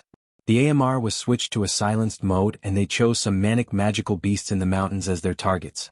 After getting used to a few shots, Irina quickly grasped the flick sniping skill. She locked on to the target, glanced at it, and instantly fired. Her hit rate was close to 100%. Meg was silent for a long time before he gave her a thumbs up. Some things were really about talent. Although he was a man and seemed to be more suited to playing with guns, Irina was way ahead of him in terms of talent. Seems pretty simple. Irina put down the AMR in her hand and looked at Meg. She asked, "Is this the standard of most people's first time playing with guns?" Meg's mouth twitched. This was not the standard of most people's first time playing with guns. This was the declaration of the rise of a female soldier. "You are very talented when it comes to guns," Meg said with a smile. "The power of this gun has far exceeded my expectations. If the one using this gun was an ordinary human, as long as he or she had undergone professional training and found a suitable sniping point, he or she would definitely be able to kill an unprepared level 10 powerhouse." Irina looked at the gun in her hand and said solemnly, "The power of the dungeon is far beyond my expectations." Meg nodded. "If it was the dungeon that invaded and not the Spectre army, we wouldn't have been able to resist. Disregarding everything else, just the battleships that they deployed were enough to bring about a high-intensity dimensionality reduction attack to the Norland continent, not to mention the powerful individual combat prowess enhanced by firearms and mechas. Then how do we guard against their invasion?" Irina asked again. We don't need to think about it for now because we don't have any way to deal with it." Meg shook his head with a smile. "Don't harbor any enmity towards them for now, and don't treat them as imaginary enemies. Don't even let a fourth person on the Norland continent know about the existence of the dungeon other than you, me, and Gina. That will save the Norland continent from danger." The dungeon took the initiative to separate from the Norland continent, and forced both sides to be separated. "We just need to maintain the status quo." Irina nodded thoughtfully, seeming to be a lot more at ease. "Do you want to play for a while more or go back directly?" Meg asked. "Let's go back. It's enough to know what this thing is and how powerful it is. But I still prefer direct combat." Irina passed the gun in her hand to Meg. Meg thought of her holding the foldable chair, and felt an inexplicable urge to laugh. When they returned to the restaurant, the two of them took a bath together. After a few rounds of fighting, the bed was subjected to unbearable pressure before they fell asleep contentedly. The next day Meg woke up early. After he was done with the morning business, he went to Hope School. The main body of the building had been completed, and the exterior and interior decorations were being carried out at the same time. The best carpenters among the night elves made the details of the eaves, railings, and so on lively and interesting. They were as beautiful as works of art. "Mr. Meg, the construction can be completed tonight. We will remove all the barriers and items overnight. Do you need any help with the placement of the items inside?" The construction team leader asked Meg. "Thank you for your hard work. I won't trouble you with the placement of the items inside." Meg nodded. The night elf's professionalism was on full display when they completed the construction a day earlier. As for the teaching aids and other things, he had ordered them directly from the system. As long as the site was empty, he could get the system to deliver them to him directly. At this time, it was best that there was no one around to avoid the trouble of explaining. Meg didn't wander around the school to avoid disturbing other people's work. However, when he came out of the school, he met a familiar face. "Mr. Mack, why are you here?" Vivian greeted him with a smile as if she was looking at a rare guest. "I'm here to supervise the construction." Meg pointed in the direction of the construction site. "I heard from Luna that you're going to open a cooking class, and you've even built a comprehensive building for teaching chefs. That's a big deal." Vivian took another step forward and said with a fawning expression, "Can I attend the class when the time comes?" "You're going to Hope School too? Isn't that a little overage?" Meg said in surprise. Vivian stomped her feet angrily. "I'm a teacher, not a student." "Oh, so it's Teacher Vivian?" Meg smiled. "You're welcome to attend the class at any time. However, I can't guarantee that you'll understand." "Don't worry. I'm very talented in cooking. This is recognized in our family." Vivian patted her chest confidently. Meg didn't quite believe her. After all, Michael was so busy and definitely didn't know how to cook. The mayor's wife also didn't look like a rich lady who knew how to cook. There wasn't much reference value for such a family of three to acknowledge her talent as a chef. However, if Vivian was interested in attending the class, he naturally wouldn't reject her. She was a fan after all. There was no reason for her to be picky. "Are you here to try out the class today?" Meg changed the topic. "I'm here to listen to the class." "Oh no, I'm going to be late." Vivian slapped her head and rushed into the school. She didn't forget to turn around and say to Meg, "Goodbye, Mr. Mack. I'll come over to your house for dinner tonight." Meg watched as Vivian, who didn't seem very smart, left. He got on his bicycle and left slowly. He wasn't in a hurry to return to the restaurant. Instead, he went to the hill and asked her for a few experienced engineers. He was going to build a mechanical school for Hope School. Technology made life better, and mechanical technology was going to be the cornerstone. Meg planned to let some of the children in Hope School come into contact with the cutting-edge technology on the Norland continent. He wanted them to participate and even have the opportunity to lead some things.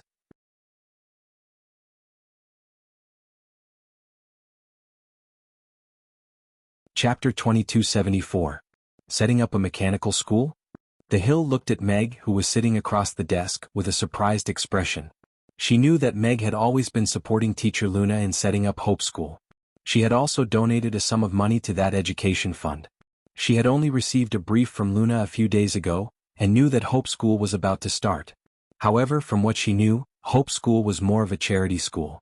It took in those children from poor families who couldn't go to school. While eliminating illiteracy, it also taught them some life and professional skills so that they could have a foothold in society. The idea that she and Meg came up with just now was to set up Hope School's mechanical school as the top mechanical talent nurturing base on the Norland continent, and use it as a foundation to promote the development of the Norland continent. From the steam engine to the color printing machine, Meg's amazing performance was a little playful. At this moment, the Hill seemed to see the determination to do something seriously in Meg. The Hill didn't know what other things Meg would create, or what kind of talents he would bring up, so she couldn't miss such an opportunity. "Mr. Meg, just tell me what you need. I will do my best to support you," the Hill said to Meg sincerely. "All right, then I won't stand on ceremony." Meg nodded with a smile. He liked rich women like her. They were rich, beautiful, and obedient. The Hill brought Meg to the steam locomotive manufacturing base.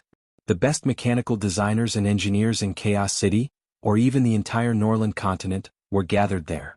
Mechanical design and manufacturing was a broad and vague concept to them before this. A craftsman usually had to design items and manufacture them simultaneously.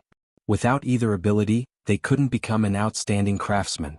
After experiencing the huge project of designing and manufacturing the steam locomotive, some new concepts were being accepted by them, and their old ideas and thinking were greatly impacted. For example, design and manufacturing could be a cooperative relationship. The designer would be responsible for the design, and the skilled craftsman would be responsible for the implementation of the design. The advantage of this was that the barrier to becoming a designer was lowered. Even a woman who couldn't swing a heavy hammer could become a designer. This also allowed the blacksmiths to focus more on production and forging. It also allowed some races with outstanding talents in forging and manufacturing, such as demons and orcs, to have greater room to display their talents. This was a huge blow to the craftsmen of the Norland continent. It could even be said that this was a revolutionary blow. What brought about all these changes was the blueprint of a steam locomotive that everyone worshipped. And this blueprint came from Meg. As a result, Meg's popularity was extremely high among the proud designers in the base. I heard that Master Meg is here. He's coming here with Miss Hill. Really? Then let's go and take a look. 2 days ago, the chief engineer said that he wanted to invite him to teach us. Let's go together. The news that Meg had come to the base spread like wildfire.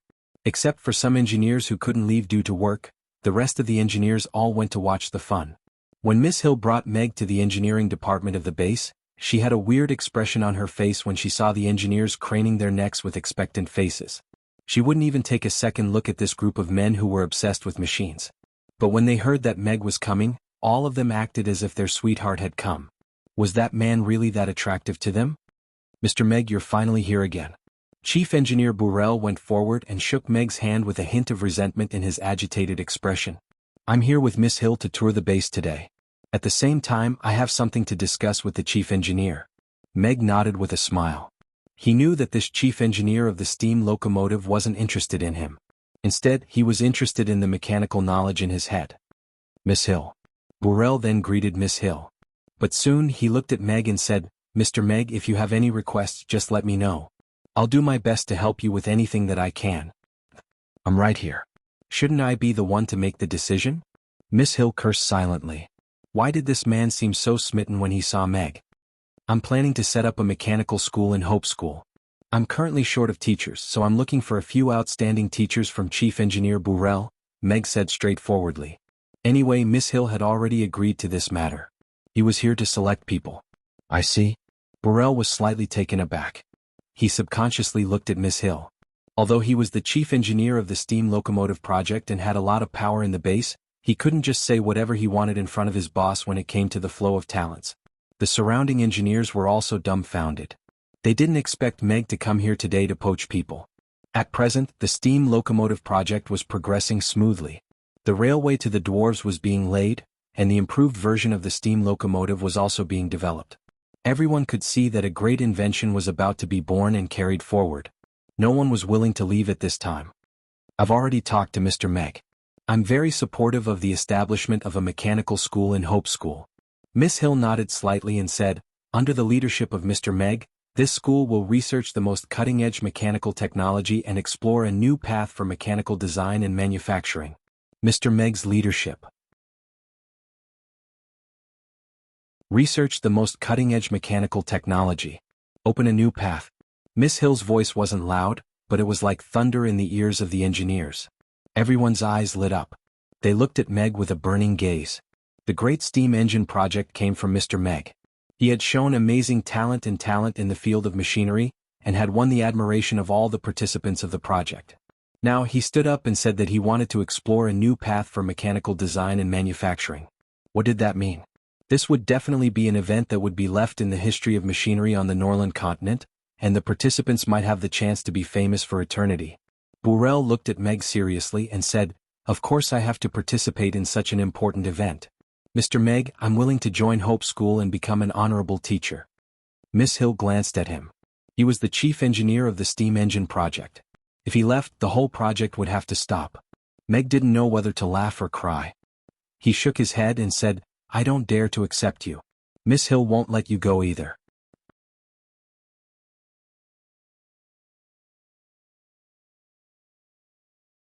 Chapter 2275. Blair looked at the hill and saw a handsome face with a faint smile. He felt the sharpness in the eyes and shrank his neck. He turned his gaze to the eager engineers behind him and said, don't say I didn't give you a chance. Those who are willing to participate, step forward. Almost all of the engineers took 2 steps forward. It seems like you can steal all my talents at any time. The hill looked at Meg with a hint of resentment. Meg didn't expect these people to be so enthusiastic, but since they were willing, it was easy to handle. With the hill and Blair accompanying him, Meg chose 10 engineers from the group. 5 of them were engineers with high talent in mechanical design, and the other 5 were engineers with outstanding talent in forging materials and so on. They were all young, with the oldest being only 25 years old. They weren't considered the most experienced engineers. What Meg valued was their relatively clean foundation. This made it easier to instill his set of mechanical concepts. They wouldn't be trapped by inherent thinking and have conflicts in subsequent teaching. But they also had a good foundation. Even if school was about to start, they would have something to teach the students. Mr. Meg, are you sure you want to choose these 10? Blair looked at the list for a while and couldn't help but ask Meg how he was inferior to them. Yes, but I don't know if they are in charge of important work or if they can be removed from the steam locomotive project. Meg was there to choose, but the premise was that he couldn't affect their normal work progress. Not to that extent. They are in charge of more marginal work. They can be replaced. Blair shook his head. Mr. Meg, although these 10 engineers are going to Hope School, I plan to continue paying them as teachers. Consider it my contribution to Hope School, the Hill said to Meg. Meg looked at the Hill and smiled. How could he not see through the Hill's intentions? These 10 engineers were going to Hope School. They didn't take the school's salary but received money from Buffett banks. What did this mean? It meant that they were always from the Hill. However, Meg came to the Hill with the intention of cooperating. Hill had generously handed over the talents and was even willing to pay them handsomely to lighten Hope School's burden. Why would he not do such a thing? She was a good business partner. She was rich, knowledgeable, and not greedy. Okay, I thank you on behalf of the children. Meg smiled and nodded. Meg left the announcement of the results to Blair. Meg told them to report to Hope School at 9 o'clock tomorrow morning and take part in the school's test. Meg didn't stay for long either. After promising Blair that he would give a lecture next week, he left the base and rushed to Hope Academy. Meg found Luna and told her about his plans to establish a mechanical college. Have you already found the teachers? Luna was stunned for a while before she came back to her senses. She looked at Meg in surprise. It took her a while to digest the fact that Meg had suddenly established a college. What was even more surprising was that he had already gradually formed a team of teachers for the mechanical college. Yes, they are all excellent young engineers. They are young, energetic, and professional. Meg smiled and nodded. And Miss Hill is willing to pay them so they don't need to be paid by the school. They only need to be provided with basic working meals. The Hill opened her mouth slightly. After a while, she bowed slightly to Meg and said gratefully, "Thank you very much for your help to the school. Teacher Luna, you're welcome." Meg quickly held her and said, "But they are not professional teachers and have not undergone any training. So, I want to postpone the classes for the mechanical college for a month. I will train them so that they can be qualified for this position. These children will have to go through the most basic classes after they enter the school, starting from literacy and arithmetic. Other than vocational training, the more profound advanced classes may only start after a few months," Luna said. "That's true. We have to eliminate illiteracy first." Meg nodded thoughtfully. He realized that he seemed to have neglected something. Although Hope Academy had a large number of students this time, they were basically children who had not attended school for a single day. Children of all ages were running around every day to fill their stomachs. They were illiterate. Even if they entered the school, they had to start from eliminating illiteracy first. However, it was not a big problem. He could continue with his gourmet training, and the teachers of the mechanical college could settle down and learn how to become teachers in 2 to 3 months. They could also do some academic research during this time. "Wow, this is Mr. Meg's restaurant? I've heard that this is the best restaurant in Chaos City. It really lives up to its name. We made a small fortune 2 days ago. Of course, we have to choose a high-end and classy place to treat our leader to a meal." "Leader, you're in front." The members of the Rose Mercenary Squad escorted Chi Will to the back of the long line in front of Mamie's with smiles on their faces. They were in a good mood. Although they had gone through a life-and-death situation 2 nights ago, they were saved by Lord Alex. Not only did they survive, but they also made a fortune with the help of the golden-eyed white tiger. Each of them received more than 200,000 copper coins. This was a huge sum of money for low-level mercenaries like them. They usually could not earn so much in a year. They had been recuperating for the past 2 days. They were almost fully recovered today, so they invited each other out for a celebration. Sivir was wearing a leather jacket and a pair of leather pants. The tight leather pants accentuated her voluptuous figure, and her red hair was draped over her shoulders as she stared at Mamie Restaurant's signboard with her brown eyes. This was not her first time eating at Mamie's. It was her second time. Although she admitted that Mr. Meg's food was delicious, it was too expensive. After the first time, she could not bear to eat it again. She did not sell the golden-eyed white tiger's demon core. She planned to keep the demon core that was worth more than 2 million copper coins as a souvenir. Perhaps she would never have the chance to see that man again in her life, but this demon core would let her remember that moment and encourage her to work hard to become stronger. She had been in a daze for the past 2 days. Last night, she even dreamed that she had become his maid, serving him meals and sleeping. She was not that kind of person. Chi-will took a deep breath and told herself, forget him, Chi-will. He is not a man you can covet. The door opened and Meg walked out with a smile. Chi-will's gaze fell on Meg. She paused, a little dazed. Somehow, she felt that he was familiar and gradually merged with the figure in the mask. Stop. Stop. Chi-will patted her head. It was over. Her hallucinations seemed to be getting worse. She actually merged Mr. Meg and Lord Alex together. This was unreasonable. But Mr. Meg's words seemed to be worth considering. He seemed to be single too, right? Although he had a child. The child was quite cute.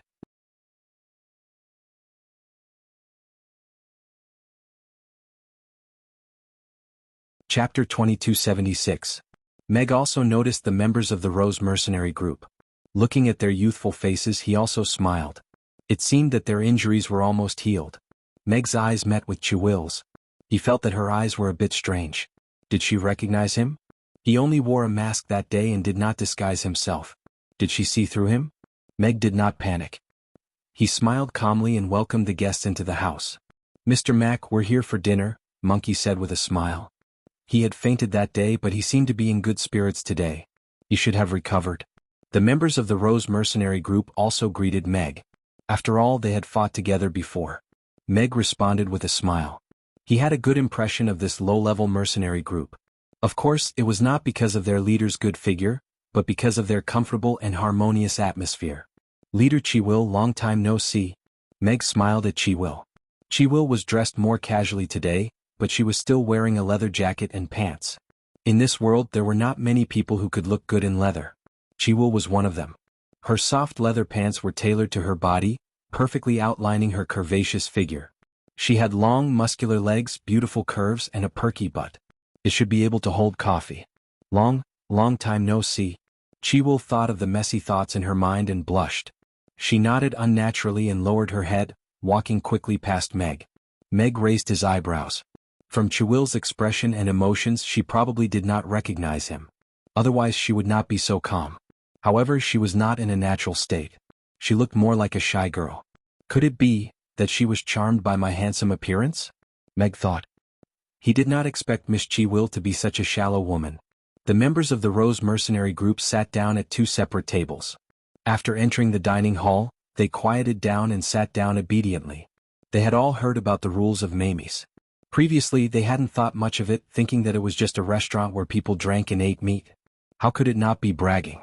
However, when they were queuing up earlier, they saw the experts lining up in an orderly manner, and there was no lack of legendary mercenaries among them.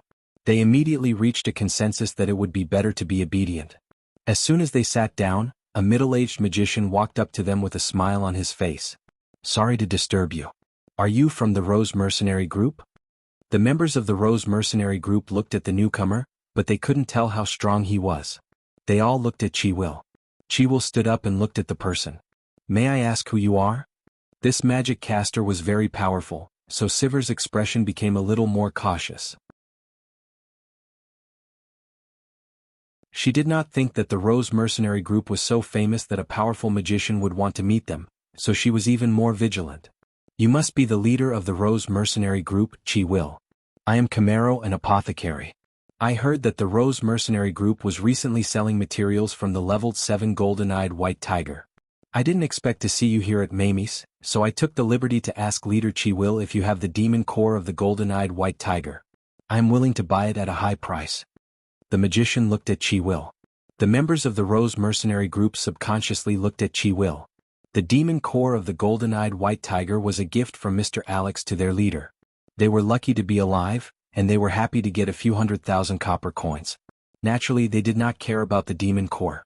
However, the leader did not say much on the way here, nor did he say if the demon core had been sold. They did not expect a buyer to come knocking on their door. Sorry, we do not have the demon core of the golden-eyed white tiger. Chi-will shook his head. You should have seen it. If a mercenary group like ours were to encounter a living golden-eyed white tiger, we would only end up as food. The magician was startled.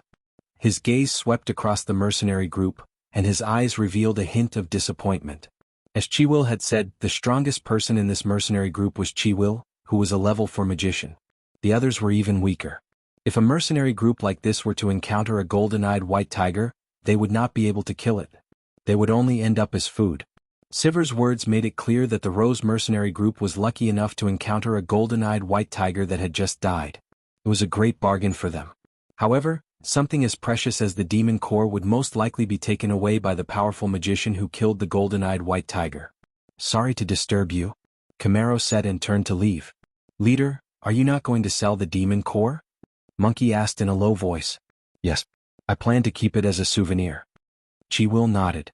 "Then, are we going to hide the fact that we were saved by Master Alex?" Dennis asked. This was something worth bragging about. He planned to tell his grandchildren and great-grandchildren about it in the future.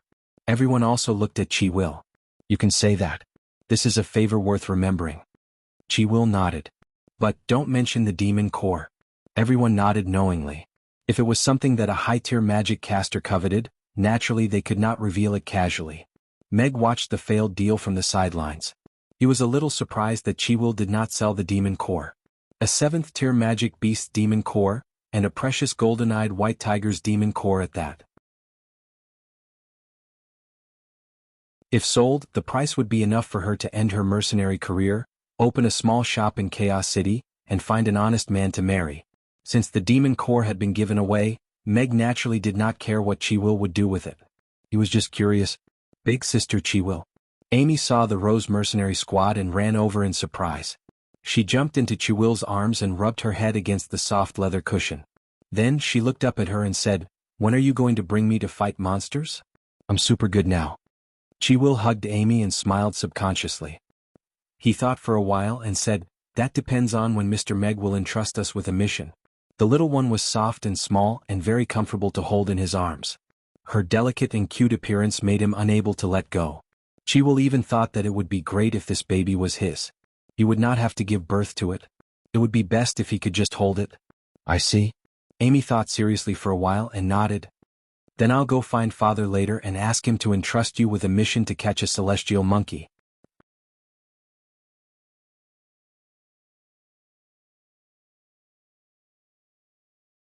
Chapter 2277.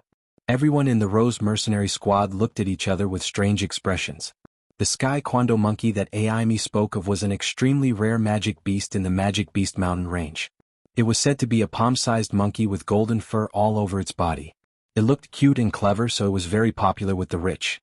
Rich people all wanted to raise one. But don't underestimate this little thing. It was a 3rd-tier magical beast, and it was very talented in stealth and escape. Normal mercenary squads couldn't do anything to it. Moreover, they were usually active in the depths of the Magic Beast Mountain range. It was very difficult to find them in the outskirts. Amy's small request really stumped them. "It's not easy to catch a Sky Quan monkey, but if we meet one next time I can bring you a little owl," Chiwil said with a smile.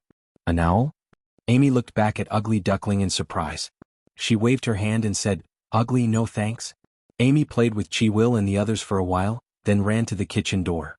She looked at Meg, who was busy grilling skewers, and said, "Father, when can I go hunting magical beasts with Sister Chiwil and the others again? I want to go to the Magic Beast Mountain range." "In a few days." "What's so fun in the Magic Beast Mountain range?" "Let's go to the beach and play with the sea beast," Meg said with a smile. Amy was now much stronger than Chiwil and the others. It would be very difficult for them to bring her into the mountain range. "Then will Sister Chiwil come?" Amy asked again. Meg thought about Chiwil in a swimsuit, sniffed and shook his head. "We're not that close.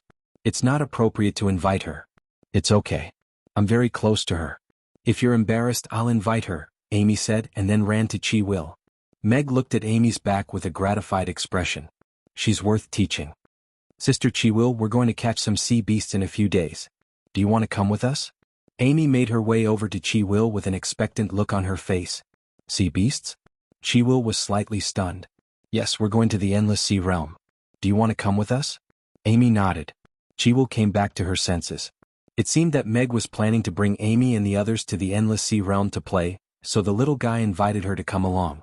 After what happened the day before, the Rose mercenary group had unanimously decided to rest for 7 days, so she was a little tempted by Amy's suggestion. She had grown up in Chaos City and become a mercenary. She had constantly ventured into the mountain range of magical beasts and lived a life of danger. She had never seen the sea before. However, this was still an invitation from a child. "I don't think it's appropriate for me to go," Chi-Will said as he looked at Amy. "I'm here to hire you. Here's the deposit." Amy took out a dragon coin and placed it in Chi-Will's hand. "We'll meet at the restaurant in 3 days." Before Chi-Will could refuse, Amy had already run off. Chi-Will looked at the dragon coin in her hand and didn't know whether to laugh or cry. This was the first time she was hired by a 4-year-old girl. "Did Mr. Mack ask little Amy to invite the captain to go on a trip?" Monkey laughed. "I think it's possible." Scott nodded. "You're the best at flirting. Let your daughter help you flirt." Scott gave him a thumbs up. "Shut up." Chi-Will rolled her eyes at them and flicked the dragon coin in her hand. She couldn't help but wonder if this was Amy's idea or Meg's. She wasn't worried that Meg would do anything to her on the trip. Although his food was delicious, he was just a chef after all. Even if there was a fight, she would definitely be the one on top. Furthermore, she recognized Meg's character, so she didn't have to worry about him bringing Amy along on the trip. Perhaps they were planning to explore some unknown and risky places, so they wanted to find an experienced mercenary to go with them to avoid some dangers. Chi-Will felt that she was close to the truth, and was very happy that her professional ability was recognized. Amy ran to the kitchen door and gave Meg a thumbs up. Meg smiled. This little fellow was really something. They were going to the boundless sea realm for a relaxing vacation. They wanted to enjoy the sea breeze and sunshine, go surfing and swimming. Of course, there was no problem with having a beautiful lady with them. Meg stared at Chi-Will for a while. He wasn't being obscene, he was measuring her size. As a native of Chaos City, she probably hadn't seen the sea before, so she probably didn't know what a swimsuit was. Look, he was so considerate. He even thought of a swimsuit for her and even measured her size. This was called being obscene. Chi-Will seemed to have sensed something, and turned to look in the direction of the kitchen. What she saw was Meg's side profile, which was cooking seriously. His handsome side profile was focused and serious. He was a little handsome. Vivian came alone today. Luna was too busy, her dad was too busy, and her mom couldn't be bothered to line up. Hence she, who seemed to have the most free time, could only eat the grilled fish alone. Luckily, she knew the people who were sharing the table, so it wasn't that awkward. Vanessa looked at Vivian, who was focused on the grilled fish, and persuaded, "Big sister Vivian, eat more vegetables. Don't just eat the grilled fish." "It's all right. You don't have to worry about me. I'll just eat the grilled fish." Vivian waved her hand and continued to focus on her grilled fish. This medium grilled fish with 2 bowls of rice was just her appetite. Queen Cinderella looked at Vivian with a smile and said, "She's just craving your grilled fish. Vivian, if you don't eat what she ordered, she'll be too embarrassed to eat your grilled fish." Abraham covered his mouth and laughed at the side. He had already seen through it too. Otherwise, Vanessa wouldn't have persuaded others to eat. Vivian finally turned around and looked at Vanessa thoughtfully. She pondered seriously for a while and seemed to have made an important decision. She nodded and said, Then you should eat the grilled fish too. You can eat a little." As she said that, she picked up a piece of the steamed fish head with diced hot red peppers and ate it quickly. "All right." Vanessa's eyes lit up, and she eagerly picked up a piece of fish with her chopsticks. Then she immediately picked up the bowl, took the fish carefully and put it into her mouth. A satisfied smile immediately appeared on her face. The crispy fish skin, the tender and smooth fish meat, the flavorful sauce, the unique aroma of grilled fish, and the exceptional spicy flavor suddenly exploded in her mouth. "This spicy grilled fish is so delicious." Vanessa opened her eyes with tears shimmering in them. It was too difficult to eat with her mother and uncle. The insanely spicy dish had actually been excluded from their list, and that made her lose a lot of happiness.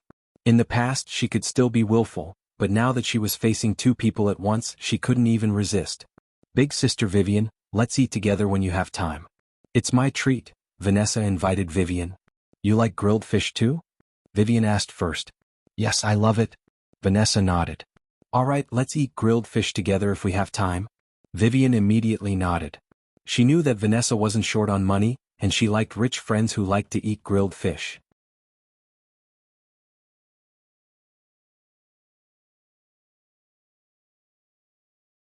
Chapter 2278.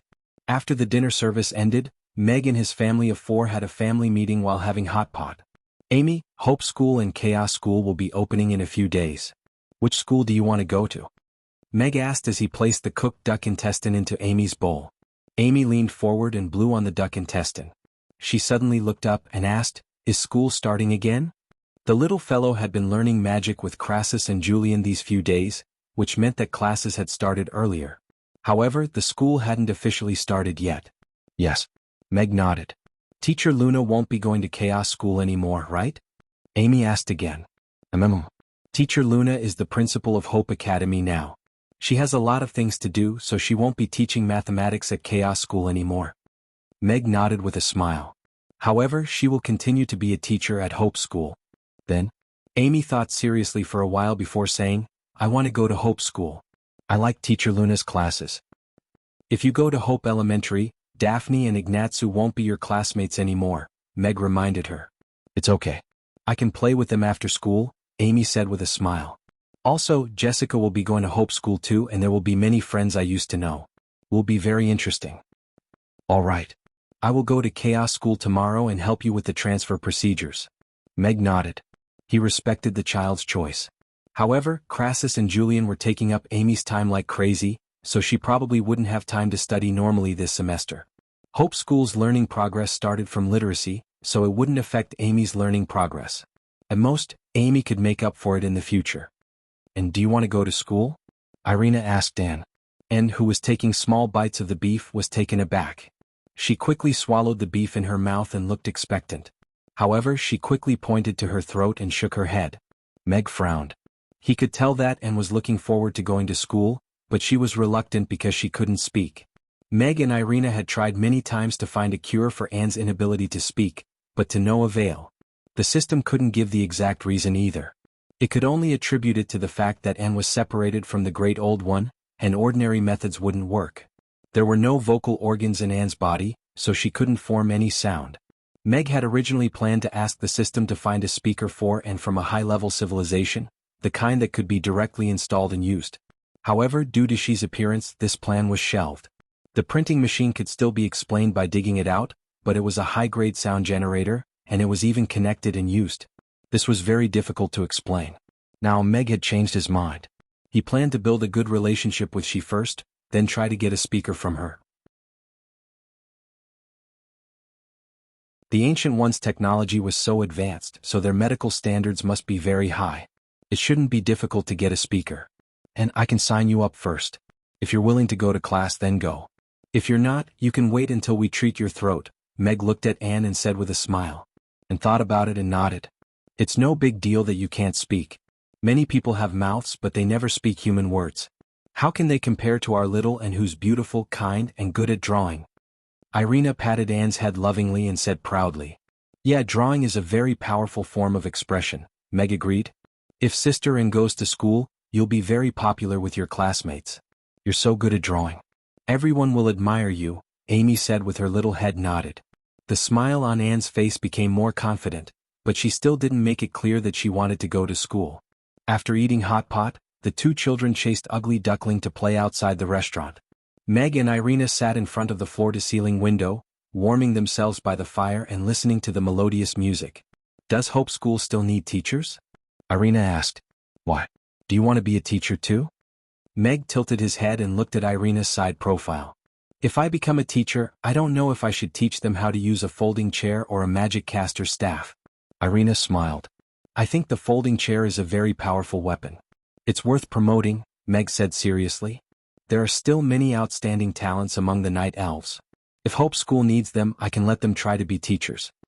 Irina sat up straight and looked at Meg seriously as she said, Actually, I also want to do some education for the Night Elves. Many elves don't even know how to speak the common language because they've been working all the time. This has a huge impact on their integration into Chaos City. So, you want to let some Night Elves become Hope School's teachers first, and then let them nurture the Night Elves and teach those elves? Meg was deep in thought. Yes. Irina nodded. Hope School will always lack good teachers. There are indeed many outstanding talents among the Night Elves. After professional training, they can become outstanding teachers. Meg smiled and said, How about this? You compile a name list tomorrow, and I'll go look for Luna to arrange a time for her to interview them first. After that, we'll discuss how to train them. No. I've already gotten Ashley to compile it a few days ago. I'll give it to you tomorrow. Irina nodded. Being the head of the household should be harder than being the queen. Meg put his arm around Irina's shoulder gently and looked at her with heartache. Ever since the night elves were established, Irina had spent most of her time on them. When they were first established, she was leading the night elves to survive in the cracks. After they entered Chaos City, she was thinking about how to let them establish themselves. Now she was thinking about how to let the elves integrate into Chaos City and live a normal life. She had been worrying a lot. I think it's quite interesting. Irina smiled with a relaxed expression. However, some of them might return to the Wind Forest in the future. Sally, that last did better than I expected. Are there any new developments in the Wind Forest? Meg asked curiously. Irina said, Helena is in seclusion, and left everything to Sally to handle. Elliot, who was originally restricted to stay in the territory, is getting restless again. The first thing Sally did when she returned to the Brewster family was to remove Elliot from his position as the head of the household, and put him under house arrest in the castle. Her actions had also shocked all the other big families that were about to make a move. She's basically in control of the Wind Forest now. You're tuning in to the Dreamy Chapters YouTube channel. We're so grateful for your support, and don't forget to subscribe to join us on this incredible journey through captivating stories. Your generosity through donations truly makes a world of difference, as it's the primary source of revenue that allows me to expand and enhance this channel for you. Thank you from the bottom of my heart for being a part of this adventure.